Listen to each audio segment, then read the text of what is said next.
All righty, here we are. Just like Paul King said in the Wayne County News this week, we talked about it on the pregame show. It's deja vu all over again. Right back here between the bricks. Hoping for a little different outcome this time, K-Dog. Yeah, I think everybody is. And, you know, it's been a tough series for us the last 2 years. You know, 4 games in 12 months, and we hadn't won any of them. So it's tough. But, you know, the thing is that, you know, all this goes in cycles. And, you know, they've been on a roll, and they've done the things they needed to win, and we hadn't. And so if we want to win this one tonight, then we've got to do those things. Some of the things that we've got to do, you know, last time we came over here, and I'm looking down to this end zone, in the first quarter we had 2 first and goals and came away with 3 points. At the end of the second quarter, we had a first and goal down here and only came away with 3. So 3 first and goals in the first half, 6 points. We can't do that again. No, we were inside the 10 3 times, Marshall, and we got 2 field goals and ended right at the half, you know, with an incomplete pass. We got to finish. I mean, that's the thing. We got to finish. We got to get on the blocks, stay on the blocks, and finish what we set, you know, what we start out to do. And we did a very good job of that last week against Pearl River Central, and that's the thing that needs to carry over this week to the Laurel game. You know, you're talking about finishing. You may have already answered this question. I just may not have sense enough to hear it. What I was going to ask you was, what could we do differently down here on the first and goal, looking back and seeing some of the things? We had a little problem with the end coming across, tackling folks. I mean, are there adjustments that we can make to fix that, do you think? Oh, absolutely. I mean, we got to get a hat on 35, number 35 for Laurel. Get a hat on him, and then just you know, finish our blocks. I mean, that's the thing. The last time we played Laurel, we did not finish our blocks. We'd hit our block and then slide off looking for somebody else. We got to stay on those first guys, the first contact guys, a little longer before we try to get downfield. If we can do that, that gives our backs a chance, you know. And if they can just let them break the line of scrimmage, and we've got some guys that can tote the mail. You know, I was really surprised that they held our offense to 13 points last time. I really was. And I've talked to some of these guys, and, you know, I understand there was a meeting with the offensive line after that game, and they were charged up, and they were charged. And watching this offensive line since this loss, as we've entered the playoffs, Freddie's been getting 100 yards a game. There's been lots of room to run. Seems like this may be a rejuvenated offensive line and be ready to go tonight. That's what we can hope for. Yeah, and I think those guys knew it. They admitted it, and when they meet every Sunday afternoon in the at the field house, Marshall, and they watch and see their grades up there. Coach Blackwell and Coach Mason grade them out, and they knew. And in fact, just I'll give you an example. Old Big Hamilton Hudson. Hamilton said that he said I didn't play like I'm capable of. So you know they know that, and if you can see in the 3 games since then that they've done a much better job of finishing the blocks and doing what they should do. So, yeah, I think tonight you'll see a different effort out of our offensive line. Probably not quite as much as a surprise, but one yet was the fact that as good as our defense is, and it was a yeoman's effort there, we held Laurel to 19 points. That's no easy task. Now, we need to replicate that tonight. How are we going to do that? Well, they're going to do a lot of the same and then a few things different. They've moved some people around personnel-wise and made some adjustments to try to make sure we've got our most athletic people on the outside, and then just go ahead and jam up. We worried a lot about the pass the last game, as we should have, but that was to some neglect of their running game, and they gassed us a little in the running game. So I think tonight you're going to see a more balanced defensive effort. Well, we're going to look forward to see what happens. It's all on the line here between the bricks. Wayne County against the Tornadoes of Laurel High School. We're going to take a break to hear from some of our sponsors, and we'll be back with the head coach of the War Eagles, Todd Mangum, after this break. Okay, here we are, pregame, Coach Mangum. Coach, appreciate you taking time like you always do to spend a little time with the WC Web TV crew. South State Championship, we've all been here. We've done this before. We go back a few weeks. We had them 19-13. Let's look at offensively what we were able to accomplish and what we got to do extra to get over the hump offensively tonight. We got to be efficient, Marshall. We had 3 trips into the red zone. We got 2 field goals, and then right before the half we didn't get anything. So that's 3 trips right there that we didn't get. We got 6 points. We got to be more efficient offense. We got to put the ball in the end zone. Okay. What do you think is going to be different about your offense tonight to be able to do that? Where's that going to come from? Well, I mean, we just got to be better than we were before. I mean, it's just got to be.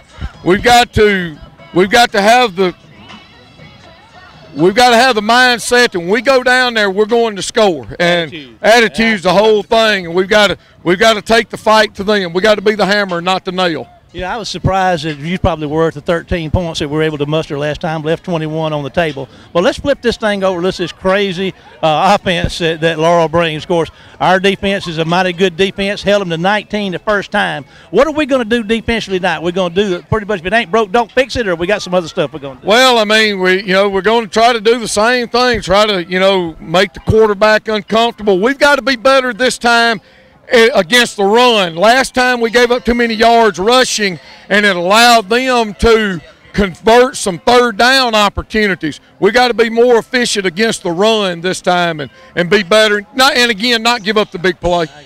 Coach, that sums it up for us. We're going to let you get about your charge. It's a big one tonight. We wish you all the luck in the world. So we're going to take a break here from some of our sponsors. We'll be back for South State Championship between the Tornadoes of Laurel and your Wayne County High School War Eagles. See you after the break. On the campus of Laurel High School, this is Marshall Wood along with Kenny Odom getting set to bring you all tonight's action on WABO Radio. Don't forget that you can track along with us on Facebook at War Eagle Football. Kenny, here we go again. One more shot for the War Eagles against these rascally Tornadoes tonight. Yes, it is, Marshall. And I'll tell you what, big game. This is what you work all year for, is to be in a big game, a South State championship. The War Eagles came out with their captains, Deion Smith, Hunter James, Hamilton Hudson, and they came out, and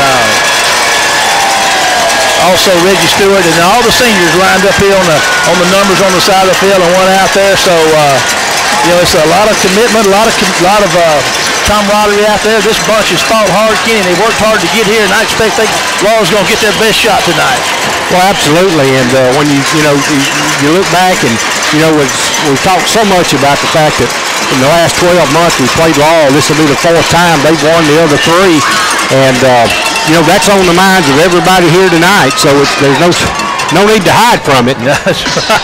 Wayne County has Laurel won the toss and deferred. Wayne County is out here to receive. We got Shadarius Chambers and Fisher and Fast Ready back to receive. Chambers was limited in action the first time we played these folks. He didn't see any offensive snaps, but he saw a snap or two on defense. Good to have Shadarius back tonight, isn't it, Kenny? Well, it is, and he just adds another dimension when you got him back there deep and just pure speed. And I tell you what, we got another packed house. I want to give a call out to Charlie Britton, our Super Fan of the Week. Charlie, we appreciate you and all of our other super fans helping make these broadcasts possible.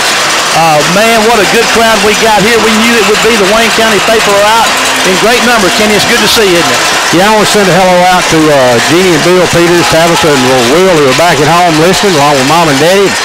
Glad to have them listening to the ball game. Out there here all the way from Nashville, Tennessee. Nashville, Tennessee. I'd like to give a shout out to Dan Stringer, who's with his wife Shara tonight, as they're listening in from Waynesboro. So here comes the kickoff, and it's going to get high and deep. It looks like Shadarius is going to catch it at the 5. He's up the hash mark looking for somewhere to go, and they're going to get him at about the 20. Pretty good coverage, Kenny.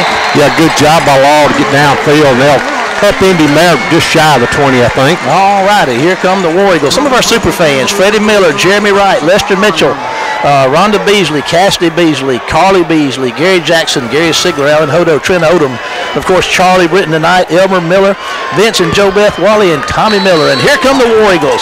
Reggie Stewart and company coming out there with a 1st and 10 from about their own 18-yard line. So here come the War Eagles. They got 2 wide outs and a single back. Looks like they might be going to try to run it, Kenny. So let's see if Wayne County can get a ground and pound going. There's a handoff up the middle, and there's Freddie going to get maybe out to the 20. So going to get a couple of 3 on 1st down. Yeah, just a yard there. He never got a chance to get his motor cranked up and running, and I think they're mindful tonight of number 35 for Laurel and know what sort of havoc he wreaked the last time we played. He really did. Jacob Foy as one of your tackles. Jeffrey Ramey's your tight end. Willie Stokes. Willie Howell's a tackle. Timothy Stokes is a guard, as is Brandon Beasley. Hamilton Hudson's your center. There's a handoff to Freddie, and he's going to put his head down and get a couple more yards. He's out to about the 20, around the 23. So looks like a 3rd down and somewhere in the neighborhood of 5 yards to go for the War Eagles. Wayne County brings a spread formation in, and now they're going to have the trips to the left. Will Mangum spread out to the right. Fast Freddie's in the backfield. So War Eagles looking at about a 3rd and 6 right here. We're at 10:55 to go. First possession of the ball game. South State Championship. War Eagles against the Tornadoes. Got 3 seconds on the 25-second clock, and I tell you what, they didn't call it, so there's a pass down here to Wallace. He makes the catch down the sideline. He could go all the way. He's at the 30. He's at the 20. There's no flags. There's a touchdown on 3rd and 6. Wayne County. Ramik Wallace, Kenny, what can you say? Go ahead. Well, just Ramik on just a straight fly pattern down the sideline. Laurel safety came up to the inside. The ball was thrown over his head and right into the hands of Ramik, who didn't have anybody close to him. Okay, that's his 12th touchdown on the year, Kenny. That's 77 yards for a touchdown. All righty, here comes Reggie Stewart into hold. Usually Will Mangum does this. This is a big change. I don't know what's going on there. Reynolds is on for the PAT. I don't know. Will might have got his finger hurt or something down there. But anyway, this is interesting. There's a snap. The kick is up. And I don't know, Kenny, it's going to be no good.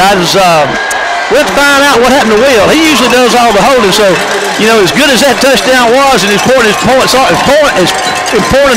are, you hate to miss that PAT. Well, absolutely. The change in holder is on purpose. Oh, okay. I'll shut up then. No, I mean it doesn't matter now. I mean, somebody's listening, call off, tell them that'd be fine. But that change was made on purpose. Oh, okay. All righty, we're just staying with the action right here. Understand that our stream is not working again, so we get a call out to Jamie and Tony and back at WABO and see if they can help us with the stream and get it going. Wayne County comes in on the year throwing the ball for 178 yards a game, and they got about 72 on that play, didn't they, Kenny? Well, they did. 77 yards. All righty. Wayne County comes in scoring 39 points a game, giving up 18, 21st downs a contest, giving up 11, 208 yards rushing, giving up 100, 178 yards passing, giving up 106. Total offense for the War Eagles a game, 286 against 206 given up. So Wayne County is also plus 10 in the giveaway takeaway. And what an exciting opening possession for Wayne County. They tried to run the ball two times, got 5 yards, and then Stewart drops back, and down the field he goes to his favorite receiver. We got a 1,000-yard receiver. That's Ramik's on the year, and we got a 1,000-yard rusher. That's pretty rare because we spread it around a bit. It is. All righty, there goes Reynolds, and he's going to put a foot in. It's going to be squibbed around and going to be scooped up at the 30, and there come the Tornadoes out to the 30 and picked it up at the 20, I should say, and got out across the 30. So here comes the War Eagle defense. Kenny, you're going to have to slow me down. That's okay. I got my crunk on tonight. All righty. Keon Howard and company. Up front, we got Bivens. Jones is on the nose. On the ends, Bivens and Evans. There's T-Hop, Gandy, Bonner, James, your linebackers. Corners are Jackson and Fisher, I believe. Arrington and Smith are your safeties. Here goes Howard. I thought they snapped that touchdown pass at the buzzer over there with 1 second left. It was awfully close, wasn't it? I tried not to look. I really didn't want to know. I don't think the officials were looking either. Okay, there's a Howard up the middle of the run. He's going to run hard and going to get out to about the 37 or 38 on the first down. Going to be a nice gain on first down on the read option for the big quarterback. Well, it was. He's such a big guy. I mean, he's just so huge. When you get close to him, we were down on the field in warm-ups, and he is just a really big guy. They're going to give him about 6 yards on that first down. He's got trips to the right, 2 receivers to the left. Octavius Cooley, one of those. All righty. Howard's back in the shotgun, empty backfield for him. About 9:51 to go. Wayne County 6-0. There's some pressure on Howard. He's going to throw the ball downfield. Wayne County's got coverage, and he makes a catch. I mean, there's just nothing you can do about that. They had 2 men on Cooley, and he makes a catch inside the 30. I mean, he was well covered. He's just so tall, and I mean, you have to go up, and he can just go up so much higher than anybody else we've got. And a perfectly thrown football by Howard, too. That's, what can you say? It was on the money. So they're inside, they're at the 30-yard line with the 1st and 10 of the Tornadoes. Same formation. They got 5 receivers in the game. 32 yards in the first down. I mean, I just can't say enough about that pass and completion. And that's what you got to deal with when you play these Tornadoes. That's what right. They do. All righty. 9:26 to go in the first quarter. Wayne County 6, Laurel 0. Laurel threatening. There's going to be Howard on the read option again. He's going to have nowhere to go. He's going to for about a 5-yard loss. Tyree Evans, the first man there, joined with Quindarius Bivens. Yeah, they'll get him back around the 34 or so, I think, Marshall, and it'll be second and about 14. To show you how close in my mind that pass was a while ago, I thought it was going to be intercepted. I really did, but it looked awfully close. We just didn't have a step ladder tall enough to get up on it, get a hand on it. Still 5 receivers in the game for Cooley. It's second down and about 14 yards to go. They're on the left hash mark, moving left to right. Howard's back to throw. There's some pressure to toss out there, and going to get. I can't see who made that catch. It might have been Drummond. 25 Robinson. Yeah. That's the running back they moved out there to catch some passes. Got a nice gain on third down, back inside the chains. Nice gain on second, bringing up a third and about 7 yards to go. All righty, the ball's at the 25, 26, 27-yard line. For the Tornadoes with their 5 receivers in the game. Wayne County's got a 3-man front and just a blanket in that second tier of defenders. 2 men back deep with 2 safeties. And here we go, T-Hop looking like he might want to blitz up the middle. Let's see what he does. There he comes. There's a pass out off the hands and incomplete. It's going to bring up 4th down, Kenny. I'm sure it's 4-down territory. That pass had some zip on it too, Mark. It sure did. All right, that's going to bring up 4th down and about 6 yards to go. Ball's moving left to right. It would have been basically at the line of scrimmage had it been caught. All righty, Warriors stay with their 3-man front. Laurel with their 5 receivers. Big 4th down right here, man. Okay, every one of these is going to be big tonight, Kenny. Oh, all of them. It's a big game, and all we have is big plays. All righty, here we go. Howard's back to throw. He got a little time. There's a bullet. The catch to Cooley. He's going to be in the end zone for a touchdown. Caught it on the slant at about the 10 and untouched into the end zone, Kenny. Well, just a simple route, Marshall, and we just didn't have anybody inside of him, and we had the linebackers going, and they score on 4th down. Well, you know, last time we were over here, it was a defensive slugfest, and I mean 2 possessions, 2 touchdowns. Laurel's going to come on to try to take a 1-point lead with a successful PAT here. And Keon Howard's up there trying to get all his people set. He's going to get back here to the hole for the PAT. There's your... Here comes the snap. There it is. There's some pressure up the middle. The kick looks like it's going to be good. So, with 7:54 to go in the first quarter, Laurel 7, Wayne County 6. 30-second break back to the station, and we'll be back after this word from our sponsors. And scored on a 73-yard pass play. Laurel took their opening possession and scored from about 30 yards out on a 4th and about 6. They made the PAT, and it was good. So here's a high kick. It looks like Fast Freddy's going to move up at the 10-yard line and take it. He's up the hash mark, looking for somewhere to go. Cuts upfield. Here he goes, breaking free. He's at the 40. Looking for somewhere to go in the midfield, into Tornado territory. So, off and running, kid. We're having fun tonight. We're having fun tonight, ladies and gentlemen, between the bricks. Fast Freddy takes that kickoff, comes up the hash mark, cuts back toward the middle, finds a gap, and runs into Tornado territory. 1st and 10 for the War Eagles at the 47-yard line of the Golden Tornadoes. Well, a lot of speed by Laurel to catch him, and it's not often you can run Freddie down once he gets his motor going. Yes, that's for sure, and they did. They got him, and Wayne County's in business, so he got trips to the right. Ramey's your tight end on the left side. Fast Freddy stayed in the backfield with Reggie Stewart, quarterback. There's your snap. There's Fast Freddy with the ball. He puts his head down, and they're going to stop him and maybe got a yard, Kenny. Yeah, he got to the 46, so same as before, second course. And second and 9. Same thing, yeah. Chris Cooley's checking in. Wayne County's hammering at that line of scrimmage. They did it 3 times on their 2 times in their first possession, and to no avail. They tried it again. They're going to go with what brung them, and that's run the ball. Stewart's looking to throw. Going to fire one down there, and there's a catch right there at about the 34-yard line by Rameek Wallace for a 1st down. For a good throw. He just got in there and sat down inside that zone, and Reggie did a good job to get the ball to him, Marshall. There's a flag on the play, Kenny. Let's see what that's about. Yeah, Reggie had plenty of time. He was rolling to his right. And must be a dead ball foul of some sort. It happened either on the tackle or face mask. All right, and that's going to cost them.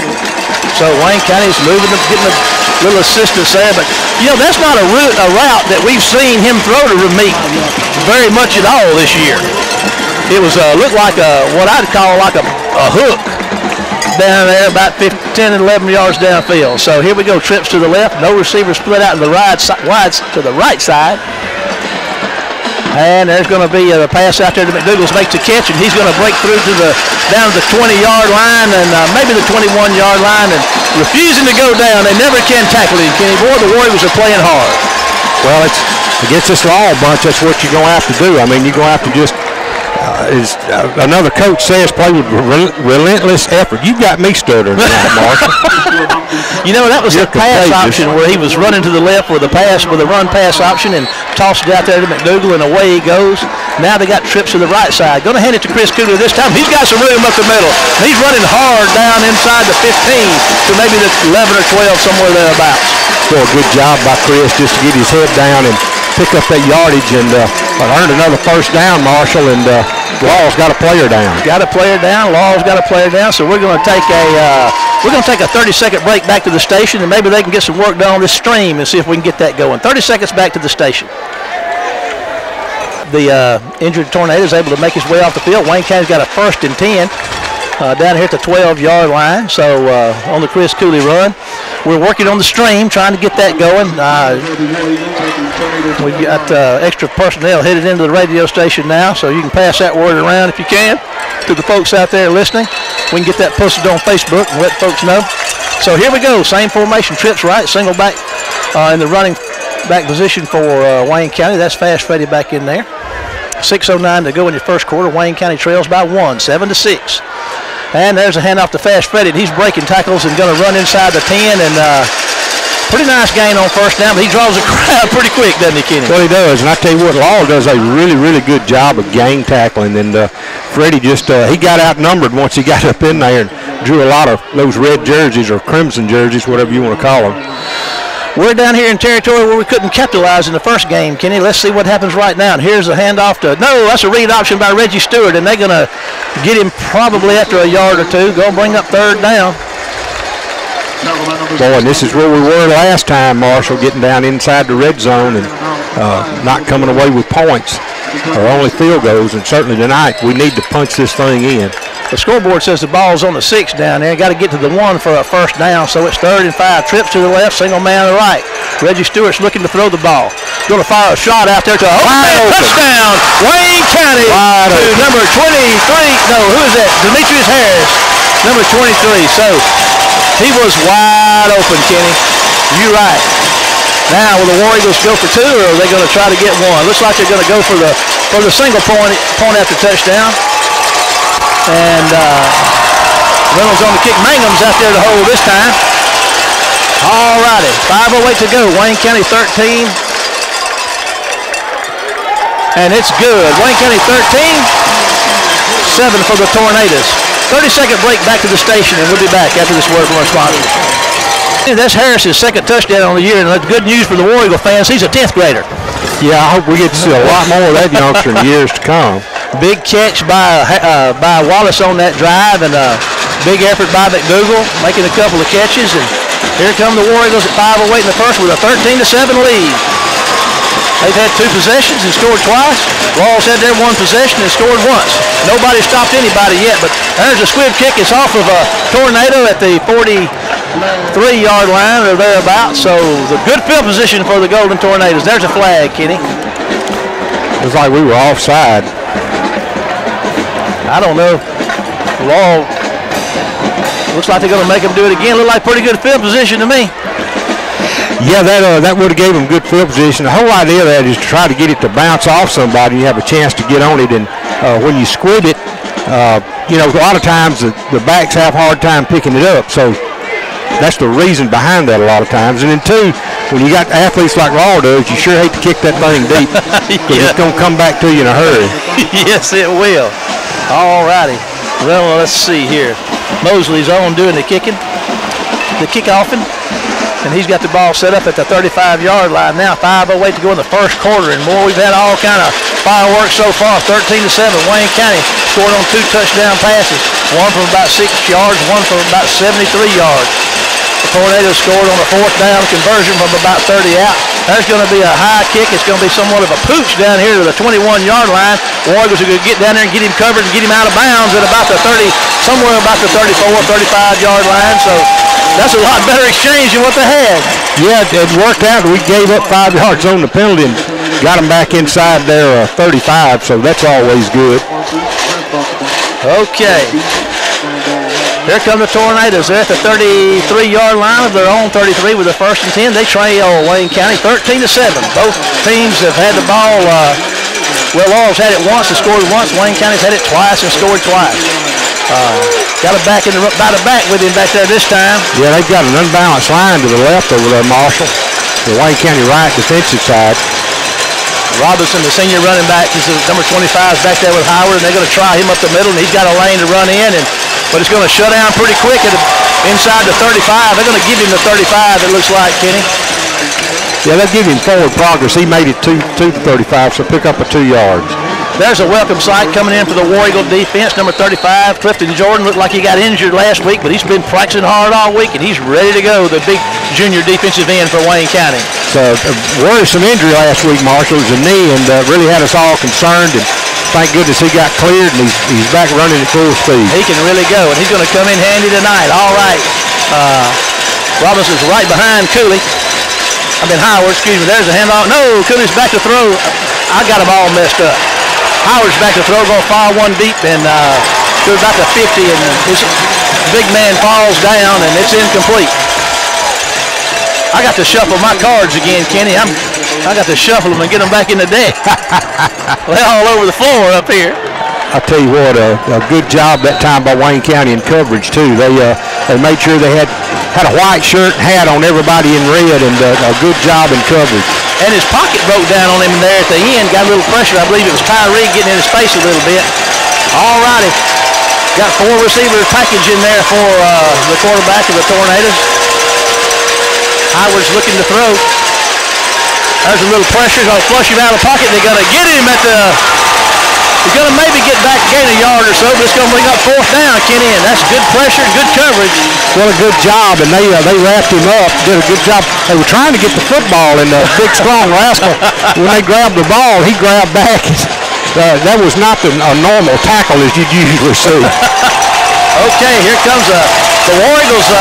If they can field this punt, they'll be the first ones to break service tonight, Kenny. So we'll see Fast Freddy standing back here around his 30-yard line to receive this punt from big number 19, Octavius Cooley. And there's a good snap. Octavius is going to put a foot in. It's going to be low. Maybe Freddy can catch it on the hop. He does at the 28. He's trying to get on the sidelines and makes one miss. And up the field he goes. He's out across the 40 to the 41-yard line. So good field possession for the War Eagles on their 3rd possession of the night. 35-yard punt, Marshall. I expected to see Freddie playing just about as hard as a man could play football tonight, and that's what he's doing. All of these War Eagles are laying on the line. It's 3:18 to go in the first. Wayne County 13, Laurel 7. Wayne County with the ball at their own 41-yard line, and here they come. There's Hudson and Beasley and Stokes and Howell up front, along with Carter, number 61, and Ramey's tied in on the right side. Trips left for Reggie Stewart. Ball's on the right hash mark, moving right to left. And here's your snap, and there's a toss out there to McDougal. He makes the catch, and they're going to be right on him and going to stop him for about a yard loss. Kenny, that one didn't work, but yeah, just couldn't. Law's got so much speed, Marshall.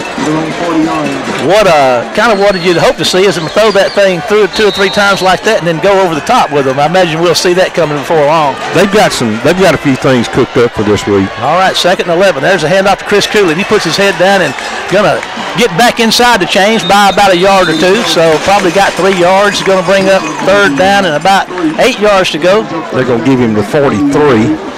All righty, here comes Fast Freddie Jordan Jr. back in. 3rd down for the War Eagles. They broke service. Let's see if they can convert and take advantage of this service break they've got with 2:30 to go in the half and the quarter and counting. Wayne County up 13-7. And that'll help. It sure will help. Tornadoes jump off sides. That'll cost them 5. That'll be a far more manageable third down. It sure gives you some more options when you get up there to about 3rd and 3 or 3rd and 4, doesn't it, Kenny? Yeah, 3rd and 3 is a lot better than 3rd and 8, and you're right. It's something else that you can work with a little better. All righty, here come the War Eagles back. 2:21 to go in the first quarter. 3rd down and 3 yards to go for Reggie Stewart and company. There's going to be the handoff to Fast Freddy, and he's going to put his head down, and he's going to work hard, and I tell you what, it's going to be just short, I do believe. Yeah, Freddie's going to pick up about 2 yards. Just going to put it at midfield, bring up 4th and 1. All right, let's see what the War Eagles decide to do. They hadn't sent the punting team on yet. All righty, it's 4th and 1, 1:57 to go. And they're going to send a big package in, Kenny. We didn't have much success with this the last time. Let's see if Wayne County made the adjustment and make it work. What's your story right here, folks, is 4th and 1 to go at midfield. 1:42 and counting in the first quarter. Wayne County's got the big package in. 25-second clock. Got to call timeout. Chris Cooley is in your backfield. And you're right, Kenny, you were on that. That's going to take a timeout with 1:35 to go in the quarter. We're going to take 30 seconds back to the station and be back after this break. And Chris Cooley's going to be your running back. So we're going to see. This didn't work the last time we played. Let's see how it bodes for the War Eagles tonight. Here comes your snap and they jump. And they jump. First down. Let's see. Make sure it's against the Tornadoes. Oh, there's no doubt it's against Tornadoes. All righty. 1st and 10, Wayne County. So the big package did its job, did it, Kenny? It did, and got them a little nervous, and that'll give Wayne County the sorely needed first down and put the ball inside Laurel territory. Right at the 45-yard line. 1:35 to go in the first quarter. Wayne County with a new set of downs. Trips left. Single man in the backfield is Fast Freddy. Got a timeout, Laurel. Timeout, Tornadoes. So we'll take another timeout of 30 seconds and go back. Got a 1st and 10 at the Tornado 35. Laurel is taking a timeout. They saw something they obviously didn't like. Now Wayne County is up 13-7. And Kenny, it's been a real exciting ball game here, which we figured it would be. It's all that we look for. Oh, absolutely. It's good to see somebody else jumping off sides for a change besides us. And here come the War Eagles. Trips left. Fast Freddy Jordan Jr.'s in the backfield with Reggie Stewart. And here come the War Eagles to the line of scrimmage. Here's your snap. And there's your handoff to Freddie. And he's picking his way and dancing around and going to get 3 or 4 maybe. Get down to the 40. That's about 5 yards, isn't it, Kenny? Yeah, you can take that and go to the bank with it every day. All righty, Chris Cooley checks in. There's a lot of personnel substitutions going on that Tornado defense. 2nd and 5 for the War Eagles with 1:18 to go in the first quarter. Wayne County up 13-7 with a 2nd and 5 at the Tornado 40-yard line. Trips right. Tight end on the left side. And he's looking to throw. Going to pull it down and try to go somewhere with it. Turns up and he got some room. He's at the 30, down to the 26-yard line and slammed out of bounds. 1st and 10, Wayne County is Reggie Stewart on the read option. I tell you what, Marshall, I don't know if that was a call play or not, but Reggie saw everything. I mean, they blitzed everybody, including one of the assistant coaches, the water ball on that right side. And Reggie just pulled it down and took off. He's very creative, and his creativity pays off for a first down for Wayne County at the 26-yard line of the Golden Tornadoes. And there's a handoff to Chris Cooley. He's got a little lane. Here he goes, heading upfield. He's down inside the 15-yard line or thereabouts. And he's just, there's a big mass of humanity down there, but a nice gain. I believe that may be a first down, Kenny. If it's not, it's awfully close. It is. That's a 10-yard, 11-yard gain on first down. So all we had to do, Marshall, was make it to the 16-yard line, and we made it down to around the 14, it looks like. And here the Wayne County comes with a 1st and 10 at the 14. There's Chris Cooley again, and he slips at about the 11, so 11, maybe 12. Fast Freddy's checking back in. We're at 29 seconds and counting. Wayne County up 13-7. Boy, it's going to be huge to get a touchdown here. Well, if we can get it. It's 2nd down and 8 yards to go, says the scoreboard. There's a handoff to Fast Freddy. He got some room. He's going to the middle. Breaking tackle. On his feet. To the goal line. It is touchdown, Wayne County, with 9.9 seconds to go in the first quarter. That was all heart right there. Freddie just kept fighting and fighting. He had people draped all over him, and that youngster was bound and determined to get in the end zone and did an outstanding job. Good blocking by the Wayne County offensive front. It really was, Kenny. He had a lane, and he got through it. And here comes Reynolds off of the PAT. Out of the Mangum hole, there's a kick. It's up, and it is good. So with 8.8 seconds to go in the first, Wayne County 20. The Laurel Tornadoes 7. 30 seconds back to the station, and we'll be back after this break. Quarter. Wayne County's had it 3 times, and Laurel's had it twice. Wayne County scored on all 3 of theirs, and Laurel's only scored on 1 of their 2. But Laurel's going to get 1 more here to end this first quarter. They got 8.8 seconds left on the clock, and Reynolds is out there, I believe. Let's see here to kick it away. And what an exciting first quarter. I'll tell you what, it's not often that that you see 2 teams put on the show. That's 27 points in 12 minutes. Mosley's out there, excuse me, let's see, that's number 38. Heath Mosley on to kick it off. He's going to push one down here. It's going to be bobbled around down there at the 19-yard line, and Wayne County will get down there and cover him up at about the 16-yard line, Kenny. So here we go. Good job in coverage, and we got our guys down there. He had a little trouble trying to field the ball, as you said, Marshall, and that gave our guys just that extra couple of steps to get there and get on top of him. I just got a report from the radio station so you can get the word out.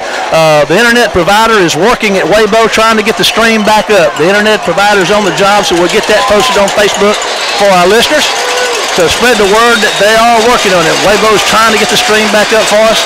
And here comes the Tornadoes with a 1st and 10 from their own 19-yard line. There's 5 receivers in the game for the Tornadoes. Howard's back there all by himself.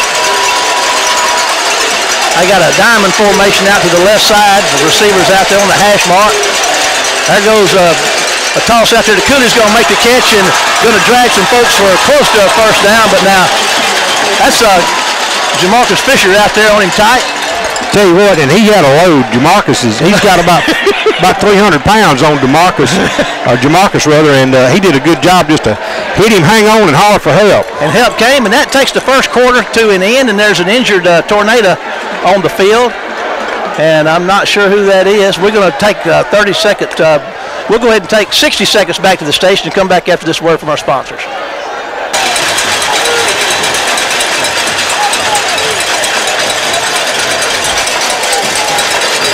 We're back. Laurel's in the 2nd and 1, about to snap it. There's a snap and a handoff, and there comes running back's going to get a 1st down out to about the 34, 33-yard line or thereabouts. I believe that was T-Hop on the stop, wasn't it, Kenny? It was, and we didn't have anybody on the edge out here, and we had everybody going for Howard. And he did a good job to hit the corner as hard as he did, and he picked up that 1st down out to about the 33, Marshall. 1st and 10 for the Tornadoes at their own 33. Wayne County up 20-7 with 11:46 to go in the first half. And here come the Tornadoes. 2 receivers both ways, moving right to left. And there's the snap. Howard's back to throw. Evans is giving chase. Got some time, throws one downfield. Over the head of Drummond down at the 30-yard line. So Dontario Drummond back there, 6'3", 190-pounder down there, and that's Brian Jackson, the quarterback, back there covering him. Yeah, I tell you what, we've got a bunch of guys. We've got Deion Smith back there, another quarterback, and Deion's got a lot of speed. He's playing strong safety, or free safety rather, and he's doing a good job of staying back there and trying to keep everything in front of him. 2nd and 10 for the Tornadoes on the incomplete pass. 2 receivers both ways. Robinson's in the backfield with Howard. Ball shot in the middle of the field. Tornadoes moving right to left. Wayne County in the white jerseys and blue togs. Howard's back to pass. There comes, there's a flag on the play. I believe they had illegal motion. Tyree Evans was closing. Delay the game. I didn't look at the clock. Tyree Evans was closing in big time on him. That's going to take him outside the chains. Kenny going to bring up a 2nd and 15, but you know, this Laurel can certainly cover a lot of ground in a hurry, but Wayne County. Yeah, I mean 15 yards, that doesn't mean much to this bunch. All righty. That's why I know 13 points doesn't mean much to them either. And that is the lead that Wayne County is sitting on right now with 11:28 to go in the half. Twins both ways. For Howard. Robinson's in the backfield with him. 4-man front. Now they got, well, let's put no 3-man front. Benito's on the nose. Jordan and Evans are your ends. All righty, there goes Benito up the middle. Got some pressure on Howard. He has to throw one up and over everybody's head. Chalk that up to pressure, Kenny. Well, I'll tell you what, a good job. Benito's so close to being offside, but he's doing a good job. And that's the thing. If you give Howard a chance to sit his feet, you can be in trouble in a hurry. Yeah, did you notice that swim move he put on there? He looked like a Michael Phelps swimming for a gold medal going through the middle of that line. And here it is, 3rd and 15 from their own 28-yard line. Here come the Tornadoes to the line of scrimmage. Same formation. 11:23 to go in the half. Wayne County 20, Laurel 7. There's your snap. There's your pressure up the middle. And there's one down the field. Wayne County's got coverage and runs the course. Great coverage. Yeah, great that coverage. was number 11 is Ryan Jackson and Deion Smith over there on him. So trying to get it deep to Drummond, and they forced him down the line and out of bounds, and the ball was thrown out of bounds, and Wayne County's defense has held Laurel twice. So Laurel's has had 3 possessions tonight, been able to score 1 and had to punt it away twice on the other 2. So here we go. Wayne County's going to get a shot here at 4th and 15. Octavius Cooter is going to be standing in his own 12, 13-yard line to punt this away. There's a snap. It's a good snap. There's a punt. Oh, we almost got a block. Fast Freddy makes the catch at the 35, reverses field twice, and tries to get on the corner. And what's he doing, Kenny? He's he's giving ground, and I tell you, he's still fighting. He caught it at the 35, and he wound up being tackled. Yeah, it looked like he had a step on that corner, and he gave up on it. Had he came this way, Marshall, he had some room. You know, Fast Freddy will make you look like an idiot when you're trying to tackle him. Absolutely. And he'll also make you look like an idiot when you're trying to explain what he's doing. Like I am. 38-yard punt in the air. All righty. 11 minutes to go in the half. Wayne County's up 20-7 with the ball. 2 wide outs. Tight end of the game, single back. There's the Reggie Stewart going to hand it off to Fast Freddy. He makes one miss, and he runs hard out across the 35 and probably to the 37-yard line or so, somewhere thereabouts on first down. Tell you what, he did a great job of just fighting and finding his way through there, Marshall. That was Chambers. Yeah, that was Boomy. Yeah, my bad. And we're seeing him on offense this time. He didn't get to do this first time we were over here. It's good to have him back, isn't it, Kenny? It sure is. 2nd and 5 for the War Eagles on the 34 of the Golden Tornadoes. And Reggie's going to fake it to him. There's a penalty flag. Or a stoppage of play. Not sure exactly what that is. I don't see a flag, but let's see. There's a offsides against, I don't know, what's that, Kenny? Offsides against Laurel. They lined up in the neutral zone. All right, it's going to bring up 2nd down and 1 yard to go. The 43-yard line or thereabouts. There's one receiver split out wide on each side of the ball.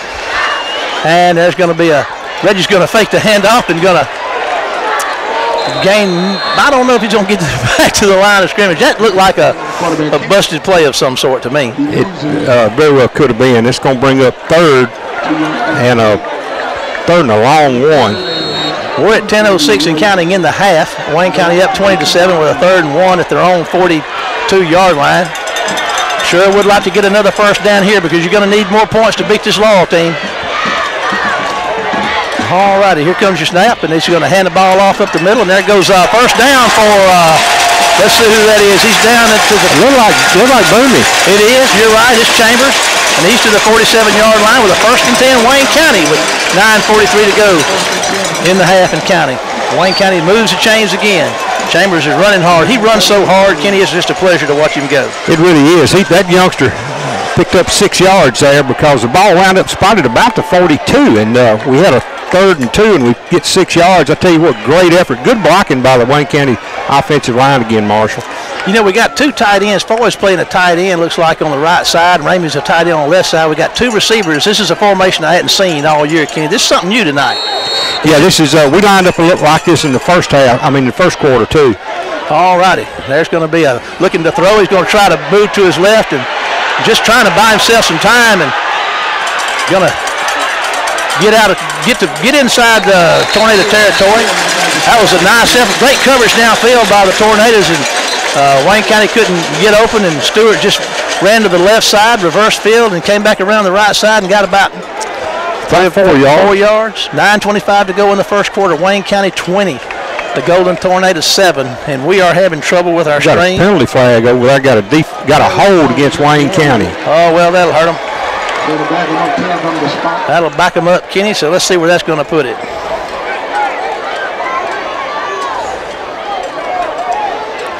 And we're having, again, trouble with our stream, and Jamie and Heacock and the crew at the radio station are working on it, trying to get our listeners around the globe in.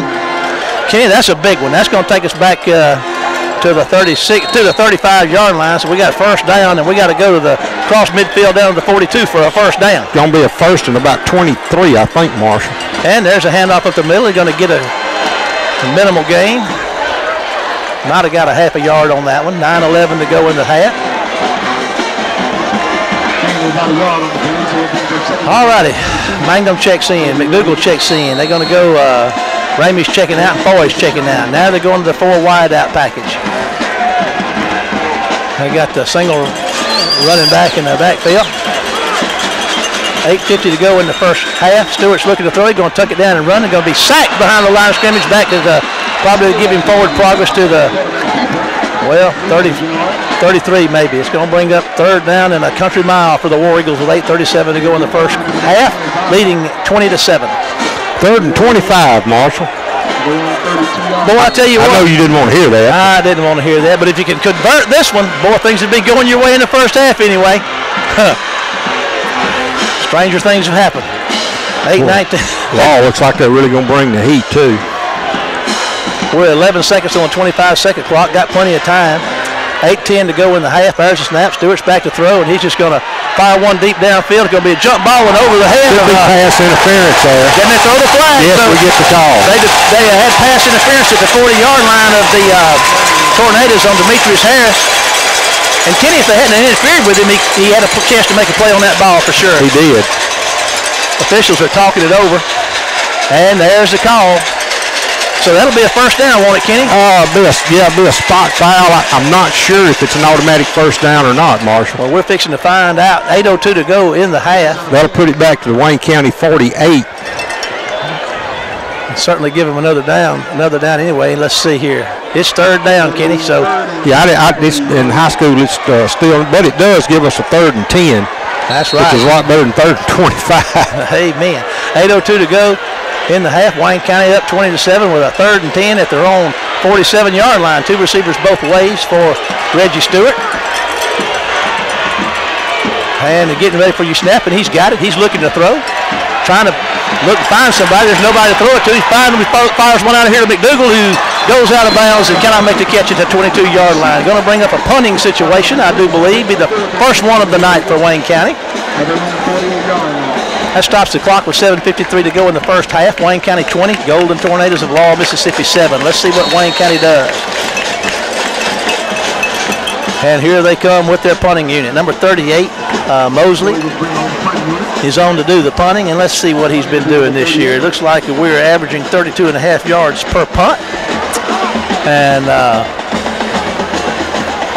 Ontario Drummond, number 5, standing at his 20-yard line to receive this kick. The 25-second clock is going to run out on us. I believe it already has, and nobody's saying anything about it. I'm not sure it was even running. Well, it was. Oh, okay. But, you're right, Kenny. You got it. It's going to cost him 5 and going to back Wayne County up. Hunter James on the snap. But I think one of the officials said I don't think it was set properly. So we may get a do-over anyway, get our mulligan here. Well, all the officials are convening out there in the center of the field to discuss it over.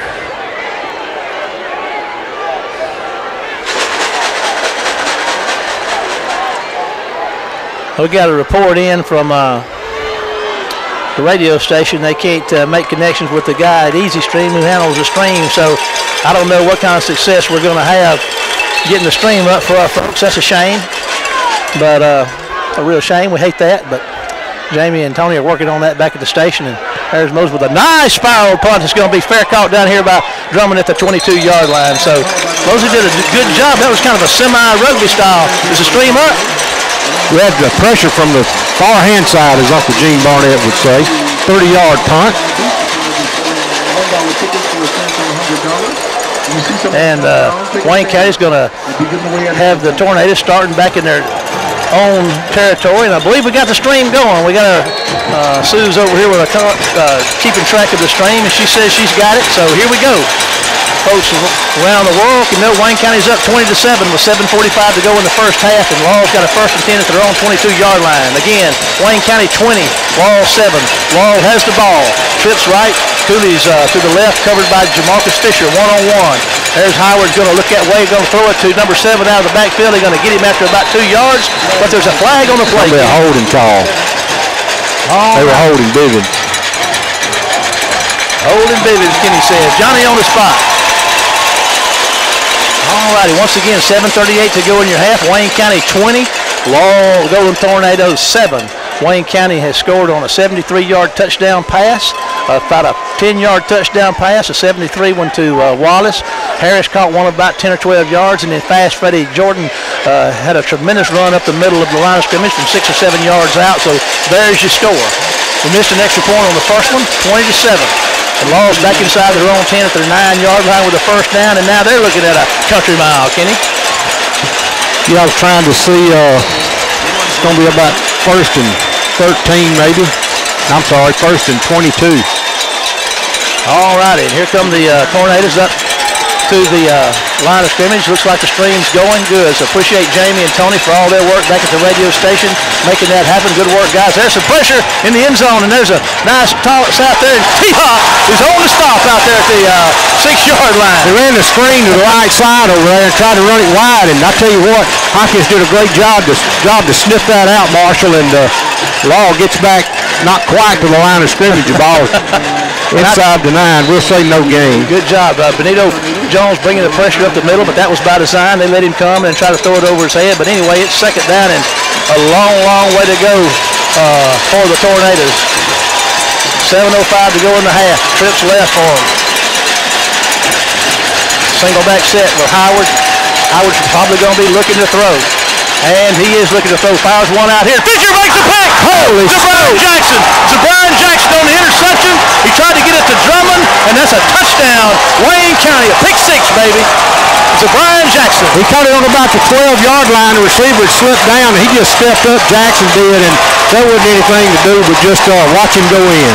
I was trying to give that to Fisher, but that's Brian Jackson. So Wayne County 26, the Laurel Golden Tornadoes 7, and here come the War Eagles to try a PAT with 6:49 to go in the half. They're up 26-7, trying to make it a 20-point lead right here. And there comes Reynolds on the PAT. Mangum on the hold out of the Hunter James snap. There's the snap. The hold. The kick is up, and it is going to be good. So with 6:49 to go in the half, Wayne County 27, the Golden Tornadoes 7. We'll take a 30-second break to the station and be back after this word from our sponsor. Back to the station to Jamie Heathcott and Tony Reynolds for all the work they're doing, fighting computers and internet streaming companies and everything else to try to get this thing to work for you out there. We appreciate their efforts, and thank you, guys. Keep up the good work. We appreciate all y'all do behind the scenes, but without you, it doesn't work, and we just appreciate all that you're doing. All righty, what a first half of football action right now for Wayne County. So far, so good, 27-7, and they're about to kick this thing off again. Kenny, like you quoted the movie from Top Gun, line from Top Gun about putting the brakes on and flying right by. Well, another line from that movie. This is looking good so far. Well, I'll wait and get excited when there's 6 minutes left in the ball game. We're up by 3 scores. All righty. All righty.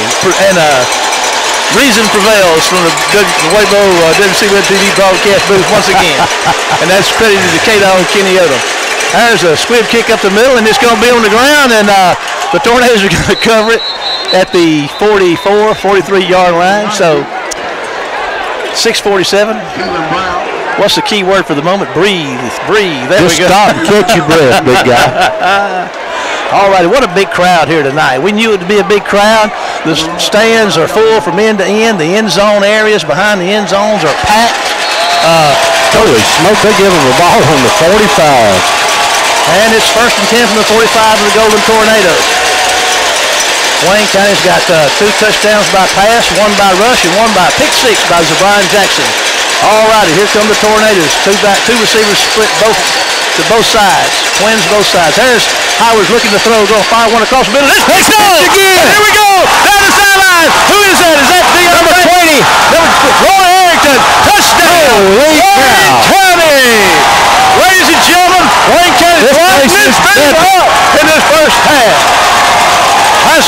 talking about? Was that Roy? That was Roy, and I think he caught it somewhere around the Wayne County 46 or 7-yard line. That's going to take it to 33-7 with 6:35 to go in the half. And I'm going to give him credit for 53 yards. Folks, I'm feeling like a Cheshire cat right here. Now, here we go. Here's the opponent after a touchdown attempt, and it is good. I tell you what, we're not going anywhere. We're going to stick around here for a few minutes during this thing. I'll tell you what a first half of football by the Warriors so far. Now, like Kenny's reminding me, there's 6:35 to go in this half, and we're looking at a football team. If there's lightning in the bottle in the state of Mississippi, they got it. So, but I tell you what, this is sure better than that 13 we scored that first time. Also, I'm going to tell you, I've been around this football team since 1992 doing radio and TV with you and back to radio again. And I don't ever remember us having back-to-back pick sixes in a football game. Well, I tell you what, they couldn't come at a better time. And we're at 6:35 to go in the half. Wayne County 34. Laurel Golden Tornadoes 7. And I'll have to find out from Paul exactly where we picked that off, but I think it was somewhere around the 47-yard line of Wayne County. And here come the War Eagles on to kick it off again. Woo. Let's see, that is going to be Mosley on to do the kicking. And I can promise you that that youngster quarterbacking for Laurel, Keon Howard, has never had 2 pick sixes back-to-back either.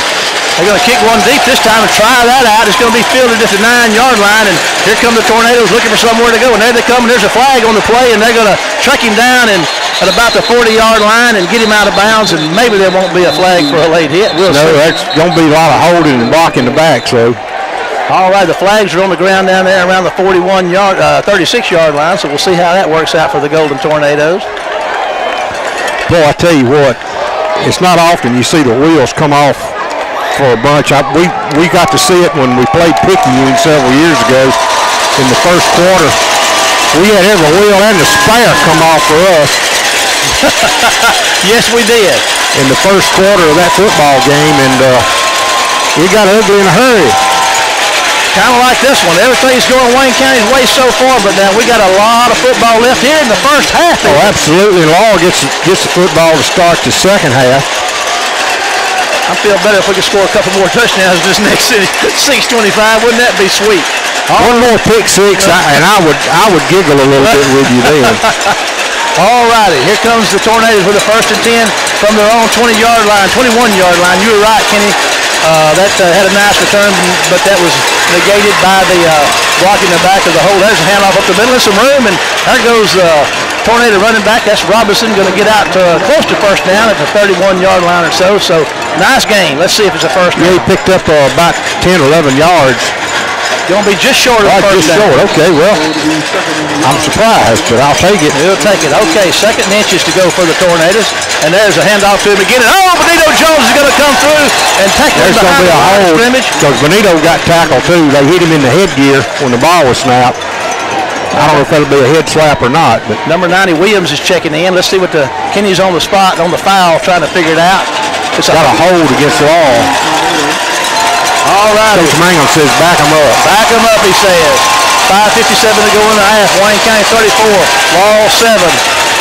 Laurel had a 2nd and inches. Benito burst through the line of scrimmage and tackled him for a loss, but they held him, and now they got him outside the chains, Kenny. Got him back on the 17-yard line. They got to get to the 31, Marshall. All righty. It's 5:51 and counting in the first half. Wayne County 34.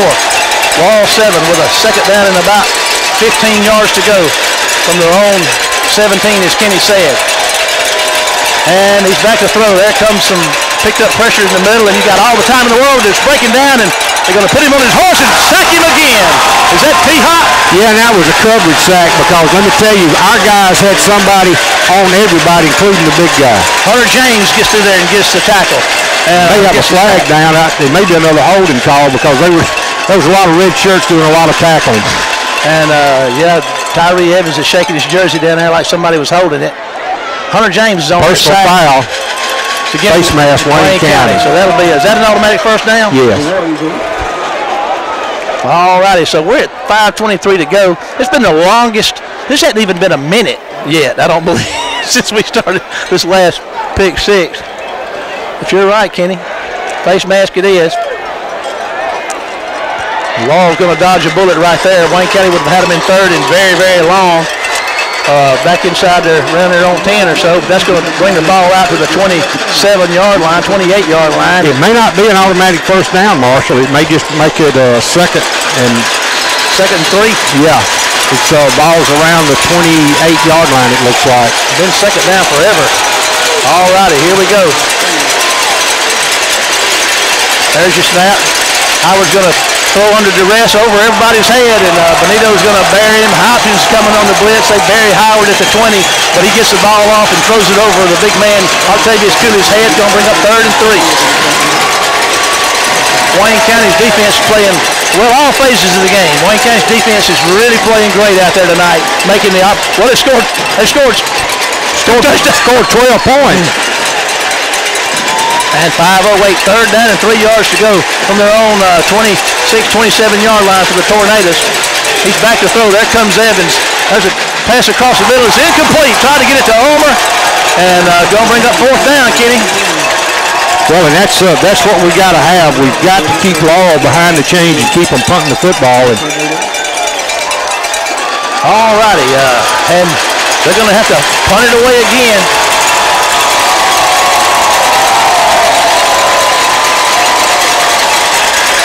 And here comes, we're at 5:03. 5:03 to go in the half here. Wayne County up 34-7. Pass ready, standing back here on his own 37-yard line to receive this punt from Octavius Cooley on 4th and about 3. There's a snap. There's a Fuqua. It's blocked. Holy cow! Fuqua blocks it, and Wayne County's in business.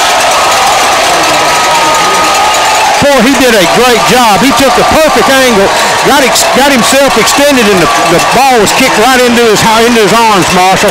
Boy, Wayne County in business, 1st and 10 from the Laurel 19, and whoa, Nelly.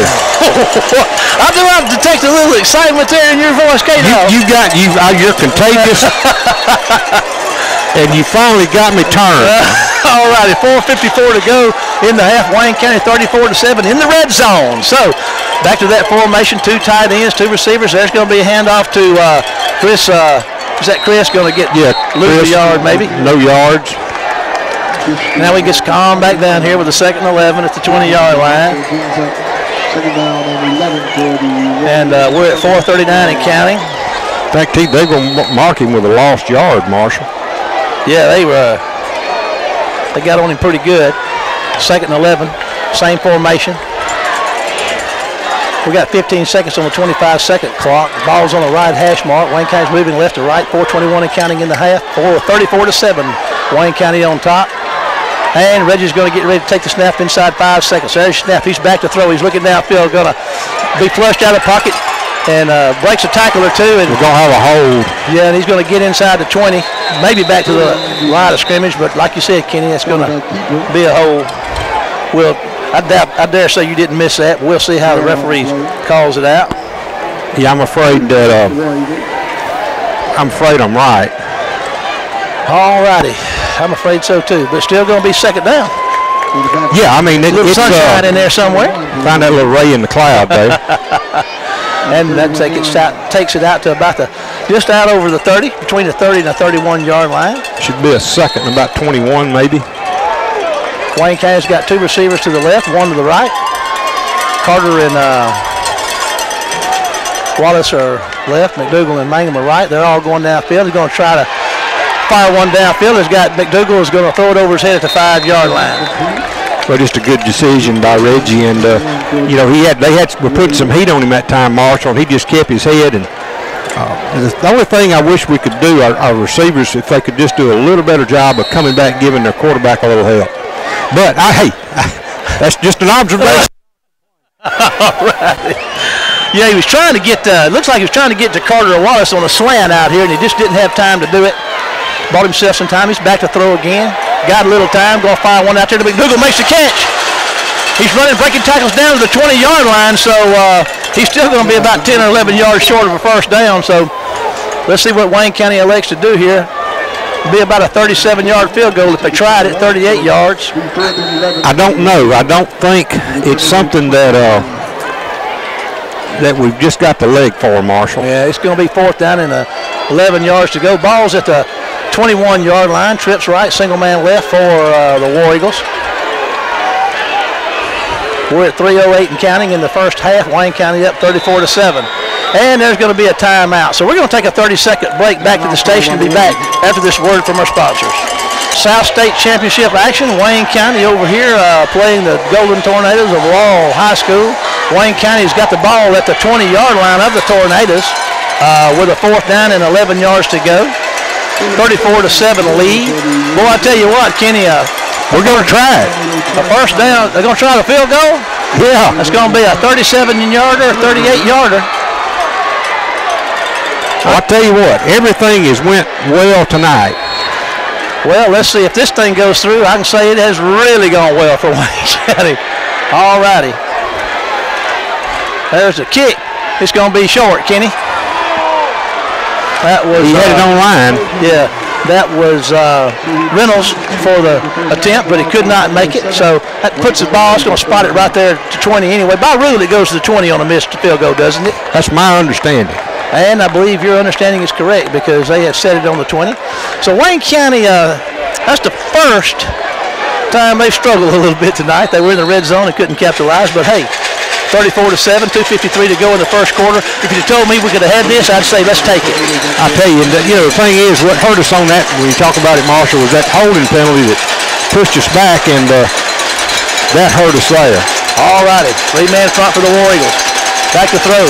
Howard's going to throw one downfield, and I'll tell you what, that's just an amazing catch right there by number, I can't see who that is. That's number 13, Taquan Ulmer.